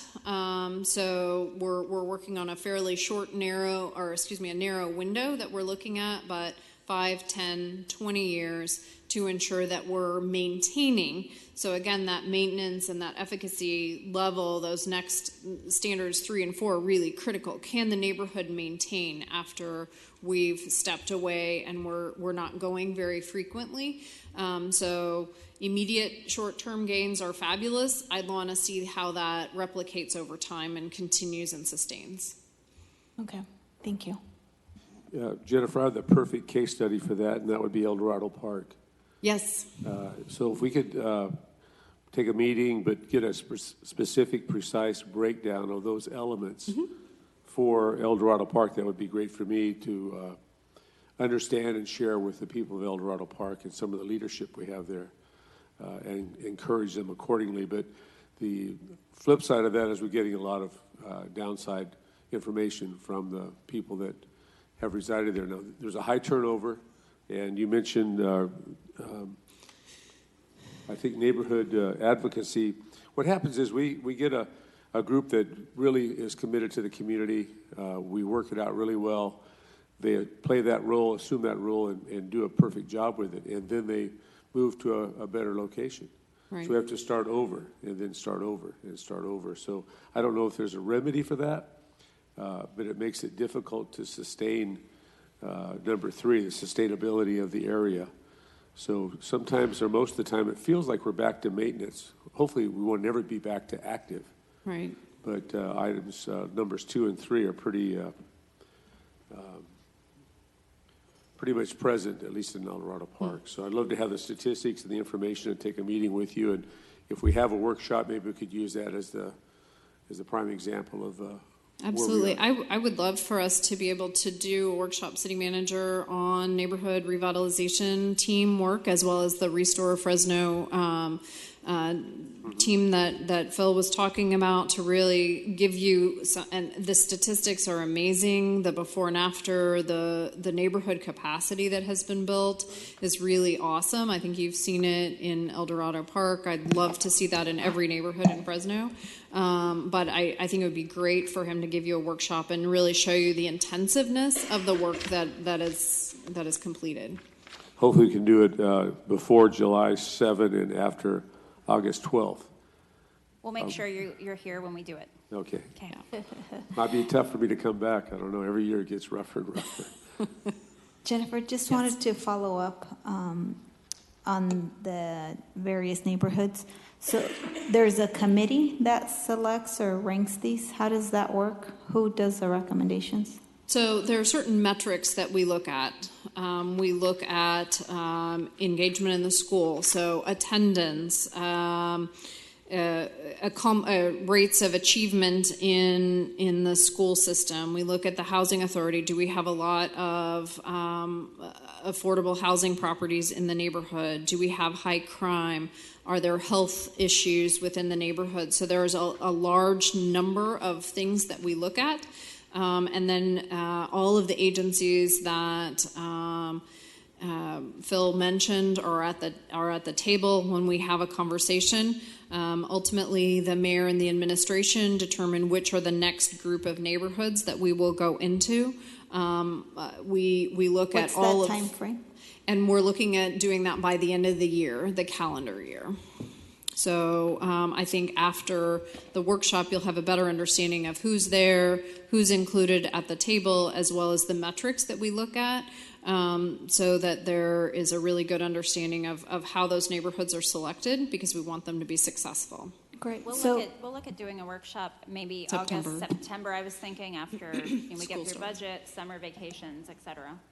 So, if we include Sierra Madre and say I include one of the neighborhoods in Central Unified District, because Central Unified District's not included at all, is it within the capacity? Is it, at what point would they be included, or would they be talked about in the end of calendar year? I'm just wondering what that motion would do. So we would add it to the list for consideration, determine what is the elementary school that it is being served in that area, what is the area, what are currently the crime rates, what are currently the caseload in terms of code enforcement, what are the school achievement levels, what are the health levels. There's a variety of things that we look at. And so we would evaluate those as when we sit down before the end of the year. But I think it's good to get a workshop maybe in September, and that group will be getting back together in the fall to make recommendations to the mayor. So there's enough money in the proposed budget to include other neighborhoods like Sierra Madre? We anticipate selecting the next group of neighborhoods. As we said, we don't know how long it will take. That won't, just because we select, say, 5 new neighborhoods, we won't get them done in spring of 2019. We'll begin that process with those, and that may carry us forward another 2 years. And so as we're going along and we're moving some to later stages, we're adding. Okay, perfect. So given that, I'd like to, in that motion, Councilmember Capriolio, if I could add, as I mentioned, Highway City south of Shaw, the area, and then Teague Elementary as potential neighborhoods to look at or to consider. Looking for a second? Well, to add it to your motion, since I second your motion. if Okay, that's we can amend mine to include that. That'd be fine. Perfect, thank you. You're welcome. Thank you, Jennifer. I don't think there's anyone else punched up, so we'll move on to the next item, which I believe is general city purpose.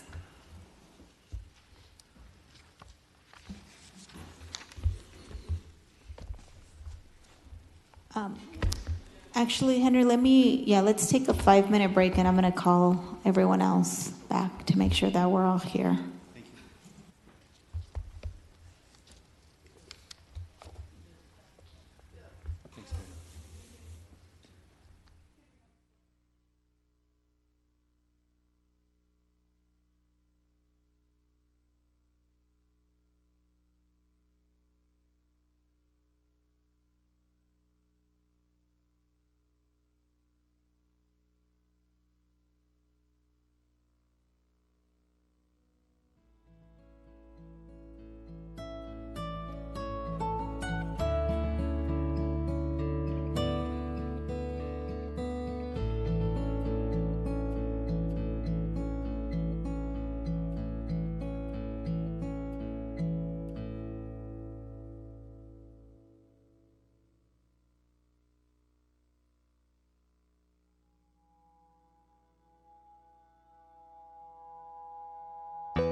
Okay, we're going to go ahead and continue. We'll resume. Next part of the budget is Sorry. Henry Fierro's not back yet. If we could wait just another minute or so. Oh, okay. Okay, thank you. Perfect. Oh, yeah, he'll be back just in just a few minutes.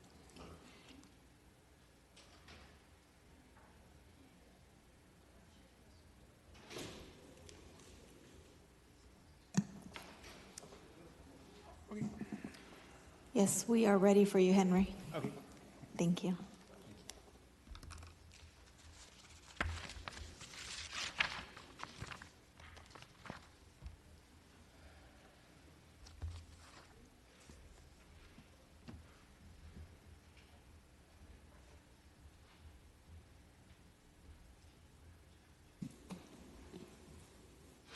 Okay, moving on to General City Purpose Department. Its budget starts on page B-75. Its funding source is primarily the general fund as well as special revenue. The total overall budget is $45.4 million, which is slightly down from FY 2018 amended. The general fund budget for this department is $10.6 million, which is down from FY 2018. There are permanent FTE positions currently at 13.75 for FY 19, which is up by 0.75 again from FY 2018. If I could note, the budget contains financial activity of citywide nature, not department specific. Also, this department holds most of the debt service specifically for the general fund. So within the appropriations of this department, there are budgets for starters, the animal control contract, which includes $3.8 million to fund the one-year extension. There is also for the historic preservation mitigation program, there is a budget also for $50,000. That is to a program which was approved by council in February of 2018, will incentivize owners of historical structures to maintain and enhance historical features. Also included is the Granite Park contract. Funding for the September 24, 2015 council-approved contract with Central Valley Community Sports Foundation. The budget here is $150,000. The Fresno Go mobile app outreach. The budget will use $25,000 for a public relations campaign to leverage the popularity of our mobile app to enhance Fresgo's reach and continue to improve its effectiveness. On page B-78, there is $150,000 for election costs. That is to cover the county's costs of elections for districts 3, 5, and 7, as well as possibly for the medical cannabis and another potential November ballot measure. There's also $50,000 for homeless assistance for the development and implementation of a multi-agency comprehensive plan to reduce the homelessness in the city of Fresno. There's also $50,000 for parades. This is budget to help support historic parade sponsors by offsetting part of the costs related to traffic control for these events. There's also $75,000 budgeted for the creation of a Chinatown property-based improvement district. It's anticipated the city will be reimbursed for this initial investments once this improvement district is created. Also, there's $62,500 budgeted for the continued support and sponsorship of the Fresno Food Expo. There's $250,000 budgeted for the anticipation of land acquisition for various projects previously approved by council. Also, there's $105,000 for the Economic Development Corporation. And I will end with Fresno County Fair. There's $25,000 also being budgeted.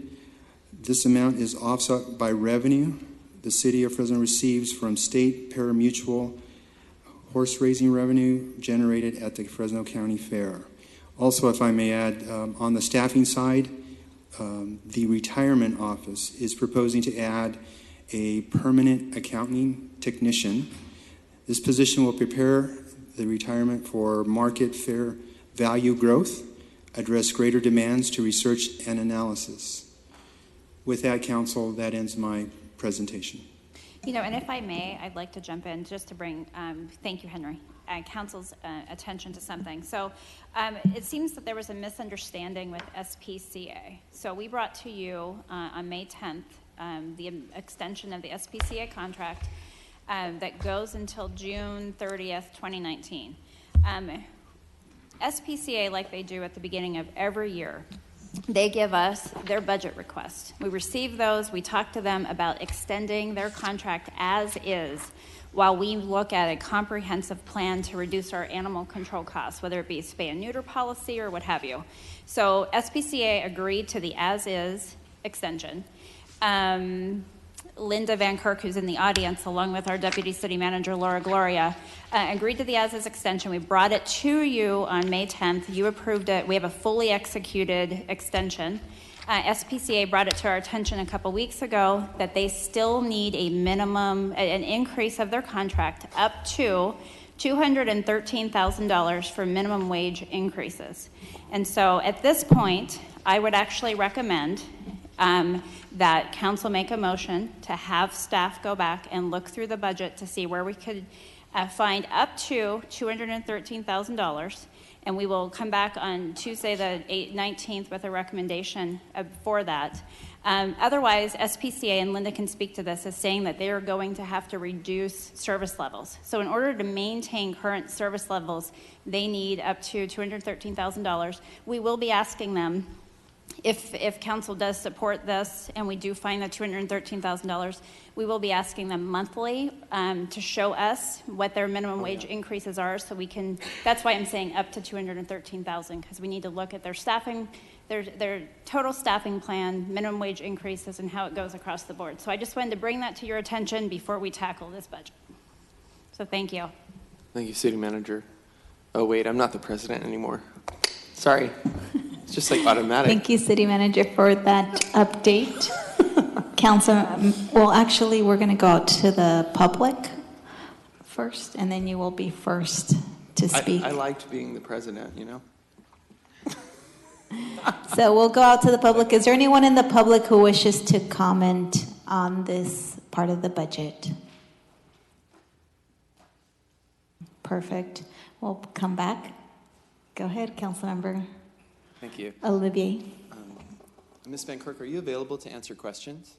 Okay, I'll go ahead and make that motion for the City Manager for discussion purposes.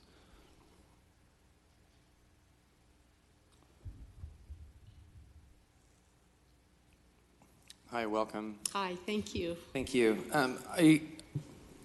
As is, I guess, the custom, I like to highlight some of the requests that come across my desk from the men and women that I represent in the 7th District. And I always appreciate your willingness to come here and sometimes stand in the firing line and answer our questions. So I do appreciate that. The question that I have, City Clerk, can you put up the picture of my possum, please? Okay. This is what I cleaned up for a constituent about 2 weeks ago. The constituent is in her 90s and lives alone, and unfortunately was not able to get through to the SPCA. That report of this dead possum in her yard came to me through a state lawmaker, because it was easier to call the state lawmaker and then that person called me personally than it was to call your organization. So I went out and I cleaned up this animal that was a threat to this retired lady's health and safety. I cleaned it up personally. And so when I ask my staff, when we get to the budget time like this, I always ask my staff, any improvement with the SPCA, do they respond to calls? And the answer is inevitably, unfortunately, no. My office has a very difficult time getting through for animal control calls, and I'm wondering if other council districts have the same problem. And I'm not going to speak for my colleagues, but I'll let them answer if they feel like speaking up. So I guess I just have a couple, actually 1, 2, 3, 4 questions. And so the first one is, what is a typical customer wait time for a service call? It ranges from about 5 to 15 minutes, Okay. and that's an average. How many customer service associates are on the schedule each day? Dispatchers, I'm assuming that's who The- you're who- speaking who of. answers the call is the Yes, dispatcher. For animal control, we have 2.5. Do you know if that's, is that industry standard? Do you do it by population? Maybe you have 1 per 100,000. I mean, you would be in better position to know the answer to that question than I would. I mean, is there an industry standard in terms of taking care of the animal population of the 34th largest city of the U.S.? Is 2.5 enough? No, it's not enough. It's proven to us. We know that we can't get to the calls. 2.5 is, each dispatcher can handle up to about 100 calls a day. So we're looking at maybe 300 out of the 20,000 that we get on a monthly basis. It's not adequate, and I am not aware of any kind of industry standard that is applied to dispatching. Most animal controls are run by their police departments or sheriff's departments, and so that they use the 911 and they use all of those dispatchers available to them. So no, I would agree with you totally. It's not adequate. Do you keep customer service data on wait times, calls received? Yes. Do you keep a complaint file? Yes. Do you have a formal complaint process? Yes, we do. It's online. You can go online on our website and then just click on the complaint form and fill it out. And typically we have people who call in and complain about the wait, but they don't want to leave their name. They don't want to leave their address or tell us what time of day. So there's nothing for us to go back and see, was there something happening at that particular point in time. But yes, we do have a process.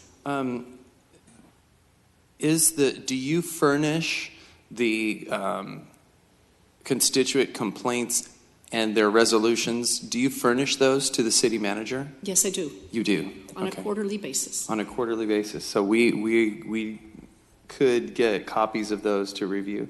If possible, because I don't think this body is aware of the kinds of complaints that SPCA is receiving, and we can't fix those, we can't address those unless we know the complaints that they are receiving. Councilmember Olivia, I will tell you, that was one of the issues that I had raised because our office periodically had complaints, and so at least now they're reflective in the reports that we are provided, because before we would get no complaints. So at minimum, I know my office is pretty periodically reporting complaints because we get a lot of those through our particular office. And we actually distribute those in a tray memo to you every time we receive them. So your office is getting those as well. Okay, well, I definitely will be reviewing those, and I do appreciate that you're putting those out there. I just wanted to bring that up to you and just let you know that I realize you're working with a very limited budget, and I got an education about what you do and what you're trying to do on a shoestring a number of years ago, and so I do appreciate you continuing to work on behalf of the people out there. However, I still have if it goes that far, if people cannot have their issues addressed, and it goes to the point of me with a shovel and a rake picking that up, not that I didn't appreciate doing it, but I think that there still may be some kind of issue. But I thank you very much for coming out. And so, council colleagues, it's, as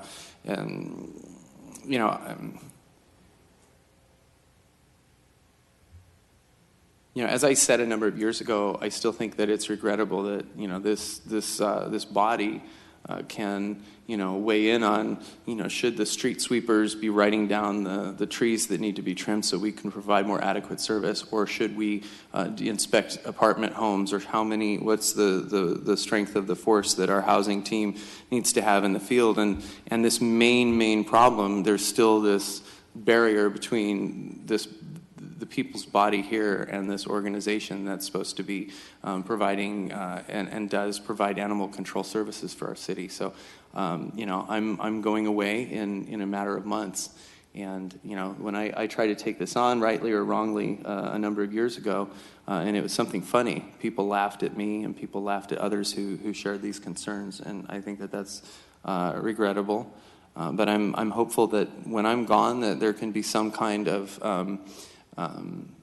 meeting of the minds where our partner organization that is out in the field every day with marked vehicles representing the city government, that the city government has absolutely no seat on the board, no oversight, and I think that that's bad for taxpayers, and I think it will continue to be bad for taxpayers until this organization and this body of elected officials can stand up and assert itself, not to oppose you, not to harm you, not to put you out of business, but to help you accomplish your mission. And so I guess that's my farewell message for this budget item. So I did make that motion. Thank you. Welcome. Council President, if I may ask, was there a second? Member Baines just seconded. Great, thank you. And, just to follow on Council Member Olivier's comments, just wanted to ask you, Linda, because we still get numerous complaints to our office. What are you doing to try to address the issue? Because I think it's the business that you're running. So are you making any attempts other than coming back to us and saying, well, we need more money because the minimum wage is going up? What attempts is your agency trying to do to address the challenges that I think this body has expressed to you for a very long time? Right. No, I understand and I appreciate the question.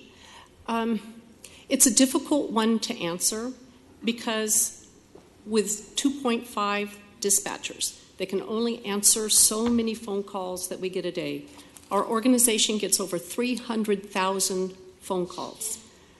There's nothing we can do to answer more calls other than hiring another dispatcher. But when you do that, then you have to hire the ACO, Animal Control Officer, that's going to go out into the field to pick up those additional animals that are called for. But then you need a truck in order to do that. So it's a vicious cycle, and you get caught up in a loop.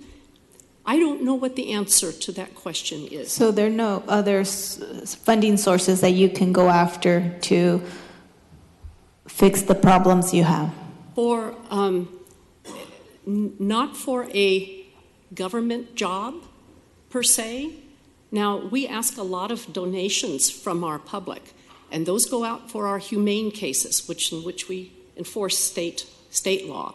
So for our humane officers, for our spay-neuter clinics, for all the other kind of work that the SPCA does, other than animal control, we do fundraising for that. But we're not going to fundraise for the government. That's not going to happen. So no, I don't believe that the citizens should be donating money to us for a service that is mandated by the government. And so, I guess my next question to you is, what other mechanisms have you attempted to do maybe to address some of the issues that we have? I know in the past that we have talked about the PSAs, to educate our community, to do more of a preventative effort. So have you done any? Yes, with regards to the PSAs, I've not yet sent it back to the city manager's office, but we've created a list of the PSAs that we feel that are most important in a priority order. So that will be forthcoming probably within this next week. And you have a budget for those? No, we do not. So how do you expect to fund those? We don't. So you don't have any money to fund those? No, we do not. So if you present a plan to the city in the next couple months, then what is going to be your request monies? Is that what you're intending to do? I believe the intent in the conversations was to work jointly with the city manager's office and then come up with a list of topics that we felt that should be addressed to the public on a PSA kind of list, and that we would help write those PSAs, but not to fund it. There was no mention of who was going to be funding that, and it's not going to be us. So you're against funding any of the PSAs? Yes. Interesting. Okay.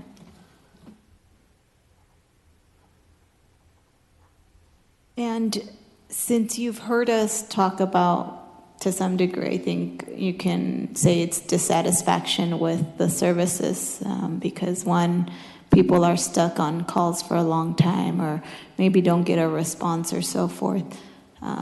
Have you made an assessment of what you need to increase your service and how you're going to get there? I can tell you that, back to the dispatchers, that we would love to have the funding for dispatchers, but we also don't have the room at our facility. We're pretty much at maximum within the organization and the limiting of the physical structure itself to add dispatchers. It would require more infrastructure for us. So we're pretty much topped out at 2.5 to 3 dispatchers. Okay. So, which is probably why you're not asking for nothing more than just status quo. As far as the minimum wage is concerned, we asked for far more than that. We had a budget request letter that went out that totaled nearly $1 million to the city manager's office. For additional people or to? That's correct. I don't think we've seen that. Or I don't remember seeing that, but okay. And what would that have entailed? Anywhere from adding ACOs to do sweeps in order to get the strays off our streets, which we know right now that they're procreating out there and they need to come off the streets. It also entailed, hold on here just a second, I actually have the letter with me.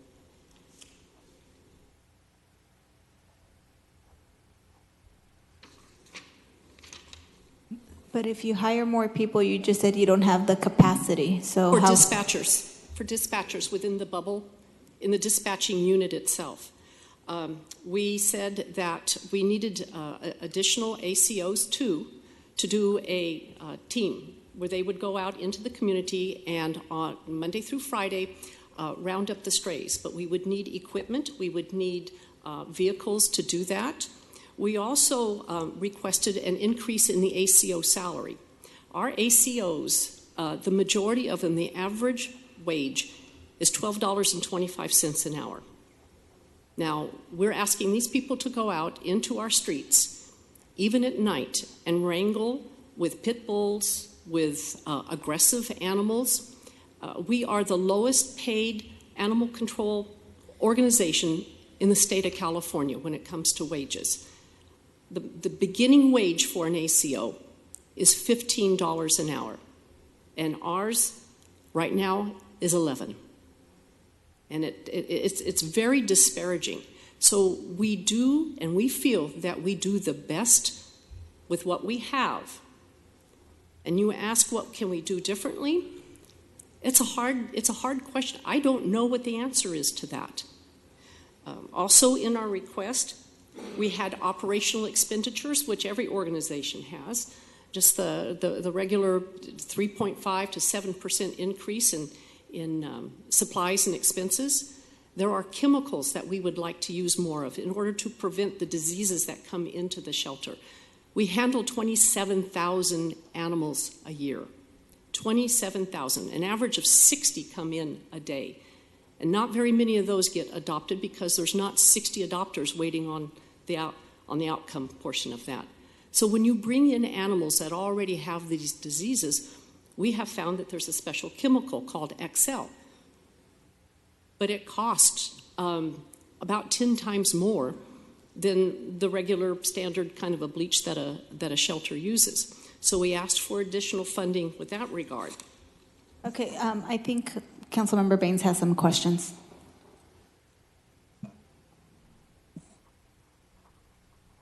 I will as soon as it pipes up here. Thank you, Council President. Just a couple questions. And I was unaware of the initial request. So you said that you initially requested to the city manager $1 million more than what you already received from us, or? Yes, in addition. And yes, what is, and so you came back and you said, well, $213,000 is I guess what was settled on. What does that entail exactly, the $213,000? That's the minimum wage increase and associated raises when you do increase that minimum wage level. And how many employees do you all have? We have 88 shelter employees. 72% of those shelter employees earn $13 an hour or less. So the $213,000 is for the minimum wage increase of 88 employees? Yes, that is correct. For the 2019 and the partial of 2018.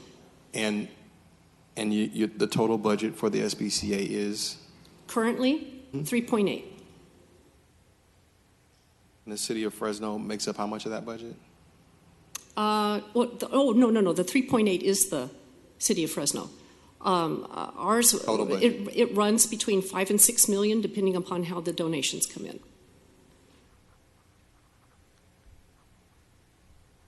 What is it this year? Well, you guys don't do fiscal years. Do you guys do a fiscal year? Yes, we do. We do fiscal year. Yeah, what are you guys going to adopt this year for your budget? For the 2019, the fiscal year 18-19, or? This year. So does your fiscal year run? When does your fiscal year run? It starts on July 1st. Okay, so it's just like ours. So yes. this coming yes. year, like we're in budget hearings right now. Yes. Yes. We have not adopted a budget because we're waiting to hear from the city of Fresno. What are you going to recommend? Recommend to my board? Mm-hmm. I don't know. I really don't know. We were hoping with talks with the city manager's office to at least meet the minimum wage. We're hoping for that. Then after that, I go What was your budget last year? 3.0 Total? Just about the same, 5 to 6 million. It ranges. I don't have the exact numbers with me, but about 5 to 6 million. So somewhere in between 5 or 6. So yes, it's fair to say that the city of Fresno's contract makes up a pretty substantial portion. That's correct. And how many? You said you get about 240,000 to 300,000 calls per year. Yes, that's correct. How many of those are city of Fresno calls? That's hard to say at this point, because almost all of them come into dispatch, and the dispatchers are the ones who have to sort them out and try to determine which ones go over to spay-neuter, which ones go over to adoptions.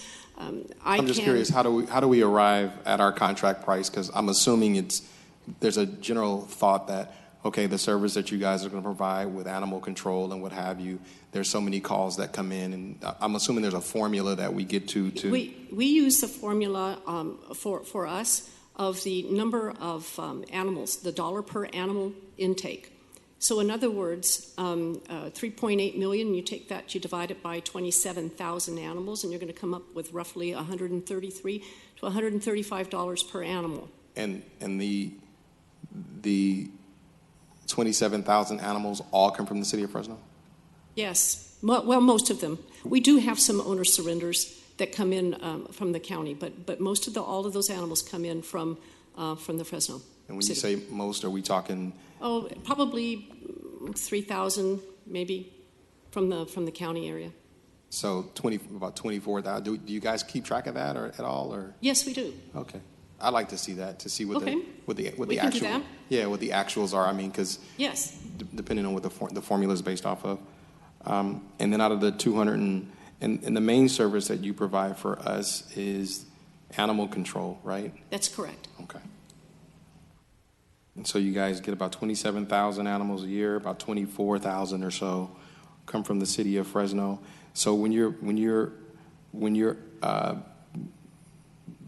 basing your budget on, do you base the budget off the full 27,000 or the range? No, we take in the full 27,000, but I will share with you that in a study that we did last fall and that we presented to the council here in a workshop, that out of the 30 to 40 agencies and other organizations such as ourselves that handle animal control in the state of California, using that figure of the budget per the number of animals that an organization takes in, we were on the bottom of the list. Okay, I'm not exactly sure what that means. Yeah. For instance, if you compared Madera's budget, Madera Animal Control, and you took the number of animals that they had come in, divided by their budget, I think they're somewhere up about $200 per animal served. The average in the state of California is about $550 per animal, is what their cities and counties budget for animal control. We also took a look at the wages and the earning power of the region that we serve, and took a percentage of how many of the dollars were spent compared to that wage on animal control. And again, we're down at the bottom of the pack. So as far as and I'm just kind of curious how this all works. So the 213,000 is going to account for the increase of 88 employees, right? Yes. It accounts for the minimum wage increase plus those that are in wages similar or nearby. And so what's the total wage increase that you guys are planning for this upcoming year? Because I'm assuming that that we have a portion of what you're planning for. Yes. So what's the total wage increase you're planning? Okay, for 2019, the total wage increase is $293,600. So we were asking for an additional $146,800, which is half of that. So the total wage increase is $293,000? Yes, that's correct. Now, from what I understand, our motion was for $213,000 for the wage increase. I'm sorry. Our motion's for $213,000 for the wage increase. The total. Yes, that includes from last year. Sure. That includes $67,000 for the period of January 1st, 2018 through June 30th, 2018. We're going back, right? So you're capturing some retro too? You funded us $67,000 last fiscal year for January 1st, 2018 through June 30th, 2018.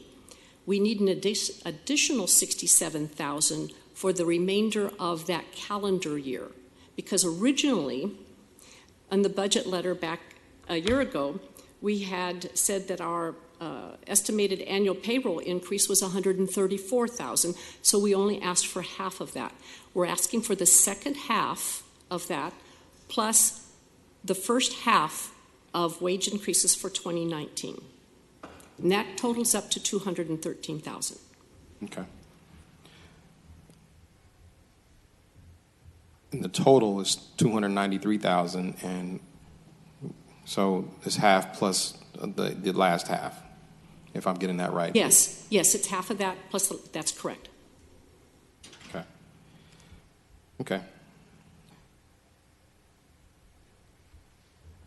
So, in closing, what I'll say is this, and this has been, actually, does the state contribute any animal control dollars? The state, there's state civil fines that we get, and that's about $35,000 a year. So, okay, so they don't actually contribute any dollar. Okay. No. I'll just say this, it sounds like you may be frustrated not being able to do the kind of service that you want to do. That's correct. And I know you made the comment, which my friend here actually liked, that you don't think you should fundraise to do something that the state is mandating to do. You know, and I'll offer this for consideration. You know, our police and firefighters fundraise. And, you know, they both do functions that are required by states and cities and that people feel are important. I say that because we subsidize a considerable portion of your operation, rightfully so. We're mandated to do so, but it is a partnership. And I'm short timer like that guy down there, and I'll just submit to you that, you know, we're doing, I think, what we can. If we're, you know, doing $3.8 million of a $5 million budget, that represents a significant portion. Granted, we obviously take up a significant portion of the animal placements and shelter calls and what have you, but I think that it may be worth contemplating doing a little more on the fundraising if it will help have a better service for our residents too. And I don't think it is completely contrary to entities that are public, that do serve the public, to do that when they're mandated, like our police and firefighters. And I would dare to say that, you know, people definitely expect solid police and fire service. So we appreciate the job that you all are doing with the resources you have. I certainly hope that in the future that maybe some more expanded thought can be given to revenue and revenue outcomes, because I think, you know, our residents deserve it, and it sounds like your staff does too. I will say that I'll concur with Councilmember Olivier that I think it is worth us having a seat on that board, since we, by and large, are your major funder. I don't know of a situation like that exists anywhere else, but it's worth contemplating. I think that we want to be a better partner. You all probably want us to be better. You all want to be a better partner to us. So a closer relationship is probably warranted at this point. So with that, thank you, Council President. Councilmember Olivier. Thank you. And I'll make it so brief. It sounds to me, listening to the questions from Councilmember Soria and Baines, and I've appreciated your answers, and you've been very candid, but to me, you sound frustrated. Do you feel like it would be productive? It sounds to me like, and if it's not you and you are expressing the frustration of your organization as a whole, the people you work with every day fighting this battle with such limited resources, and sound frustrated that you really don't have anywhere to turn. Do you feel like you would be less frustrated, or do you feel like you could get more done in a closer partnership with the city? Do you feel like your organization is on an island, except for the one day a year that you come here, maybe a few meetings with our city manager?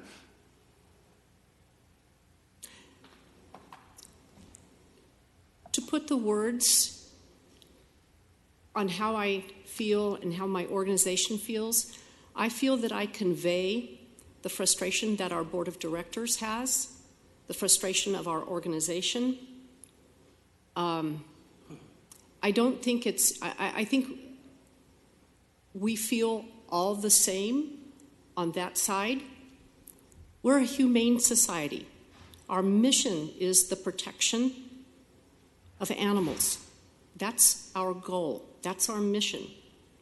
Having the animal control contracts is an addition to that mission. Our humane investigators are the ones that we fundraise for the law enforcement of the state laws. We seek funds from our donors for the animals, for the wellness fund, when we take them in from abused, cruelty, neglect. We work very closely with the DA's office on those kinds of issues. The frustration comes from the amount of work that is required here in the city of Fresno because of the enormous homeless pet population. The number of the strays out there on the streets is staggering. And if something isn't done with that shortly, I don't know what's going to happen. We think that that obviously there will be accidents, hopefully not any deaths, not on our watch, especially from the strays. We've had deaths in this community before from animal bites, but they've been from owners, own dogs, not strays. So I guess it's somewhat difficult to answer that question because I'm not sure what that partnership would look like. But do you think that this city and our SPCA would benefit from having our neighborhood revitalization manager sit on your board or a deputy city manager sit on your board? I already know how you feel about elected officials sitting on your board, despite the fact we sit on collectively probably dozens and maybe scores of other boards of organizations just like yours, but you have a no elected official tolerance policy. Right. That's fine. Would you have a neighborhood revitalization manager or a housing manager or a city manager on your board to help you? No. I'm sorry. Okay, that's all. Councilmember Brandau. All right. Linda, it is Linda? Yes. Yeah. Linda. Council President, I want to withdraw my motion, please. Linda, I wouldn't want your job. It's a very tough job. Everybody loves animals. Not everybody wants to pay for their animals, right? And it puts you in a really jammed up spot, and we're hearing about that today. And we have in previous council meetings. I appreciate I believe you're being very transparent and very blunt, and it comes off as being frustrated, and that's fine. We all get frustrated with very similar types of problems. So I know that, in my opinion, there's been a lot of people that have criticized SPCA over the years in this community, and people have been promising glorious, wonderful concepts and ideas to take care of all of the pets, animals, strays. And really, at the end of the day, nobody steps up to the table, right? So I have a very difficult time being critical of what you guys are doing because nobody else has been able to fulfill their little half-assed promises.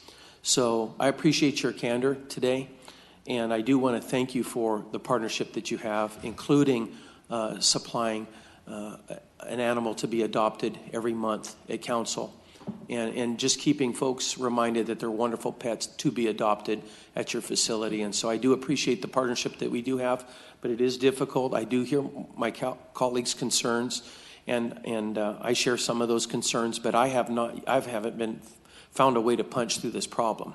So thanks for showing up today. Thank you. Thank you very much. Great. Thank you, Linda. I don't think there's anyone else that is punched on. Thank you for being here. Thank you very much. So I believe Councilmember Olivier just withdrew the motion. So just to make note of that, I don't know if anyone is interested in making that motion.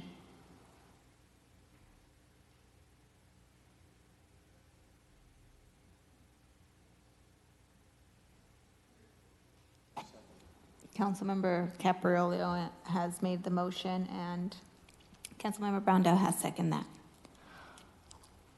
Great. I think that is all for today. I don't see anyone else punched up. So we are done for today. We'll resume tomorrow, and tomorrow we will be covering the city clerk office, city attorney's office, transportation department, city council offices, mayor and city manager's office, and then we will be having our fire department, our chief, Donis, come back to present some information that we asked for. Council President, Phil, maybe you can help me here. I forgot one thing. I just found this note I had here on general services we just finished or about to finish. We're talking about Lowell Property, and it says here Lowell Property Services. I don't know what the services are. It's totals $34,600 under general city purpose. Where are you looking at? Just so, to make sure we're all on the same page. The 2017 consultant contract payments under 50,000. I believe this is the agreement we have with Correct. Steve, for Steve Walter. If you can speak to that. Yeah, sure. So, city manager, what was it, a couple years ago? A couple years ago, entered into a contract with Lowell Property Services. It's a private company that is providing alley cleaning services for some of our neighborhood revitalization focus areas where we have low home ownership, high rates of multifamily properties, and alleys. And so where that's happening, Lowell Property Services, again, it's a private company that is providing alley cleanup services for those specific neighborhoods. Currently, they're providing those services for Lowell, Yacomie, and the Jefferson neighborhoods, those three. And how long have they provided that service, if you know? It's been 2.5 years, I believe. And the sum is the same each year, approximately? It has been, yes. And are they prepared to branch out into other needed areas like we discussed earlier with El Dorado and Kirk? Councilmember, they've been good. We've had conversations about that. At one point, they branched out for a very specific amount of time that was predetermined into the Kirk neighborhood initially, just to provide an initial kind of baseline cleanup.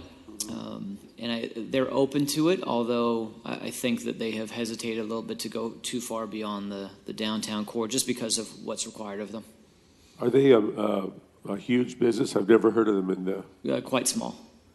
Yeah, I think they have 2 employees. And their business license in Fresno, I've never Yes. heard of anything Yes. quite that small that we fund. Interesting. All right, thank you very much. You're welcome. And I guess I wanted to follow up on that since I totally forgot. I know we had a discussion previously.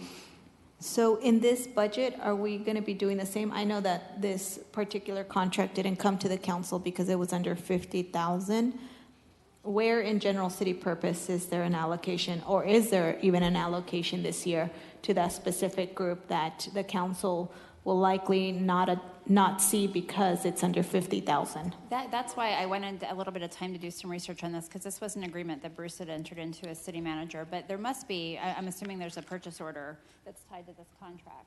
And then if there are additional services that we're interested for him or this company to take on, the minute it hits 50, we'd come back to council with that. But I imagine, so my question is there anything right now in this proposed budget that has been allocated for these types of services? Because I'm assuming that in the previous budget, it must have been somewhere an allocation that could go for cleaning services without the council really knowing, because it didn't have to come to us because it was under 50,000. Yeah, there is nothing allocated in this budget for, was it Lowell cleanup? Lowell Property Services? Lowell Property Services. No, there is nothing in the 19 budget. Now, as the city manager pointed out, there may be a purchase order out there for the previous contract that's still active. But as far as I am aware, there is nothing in this budget for the Lowell Property Management project or service or whatever. Okay, so what I would ask, if, because you guys have the authority to enter into these agreements, that if we do something like that, that the council is made aware, because I think one of the issues is that there is a feeling that certain neighborhoods get a little bit more resource and special treatment, and so there's a number of us that have neighborhoods that are also, that have the similar needs, where we would like to receive some of those same services or special treatment like these contracts afford. So if that is happening, we would like to, the council to be aware. Thank you. And I think for now that concludes our budget hearing for today. We will again, as I mentioned earlier, resume tomorrow at 10 a.m.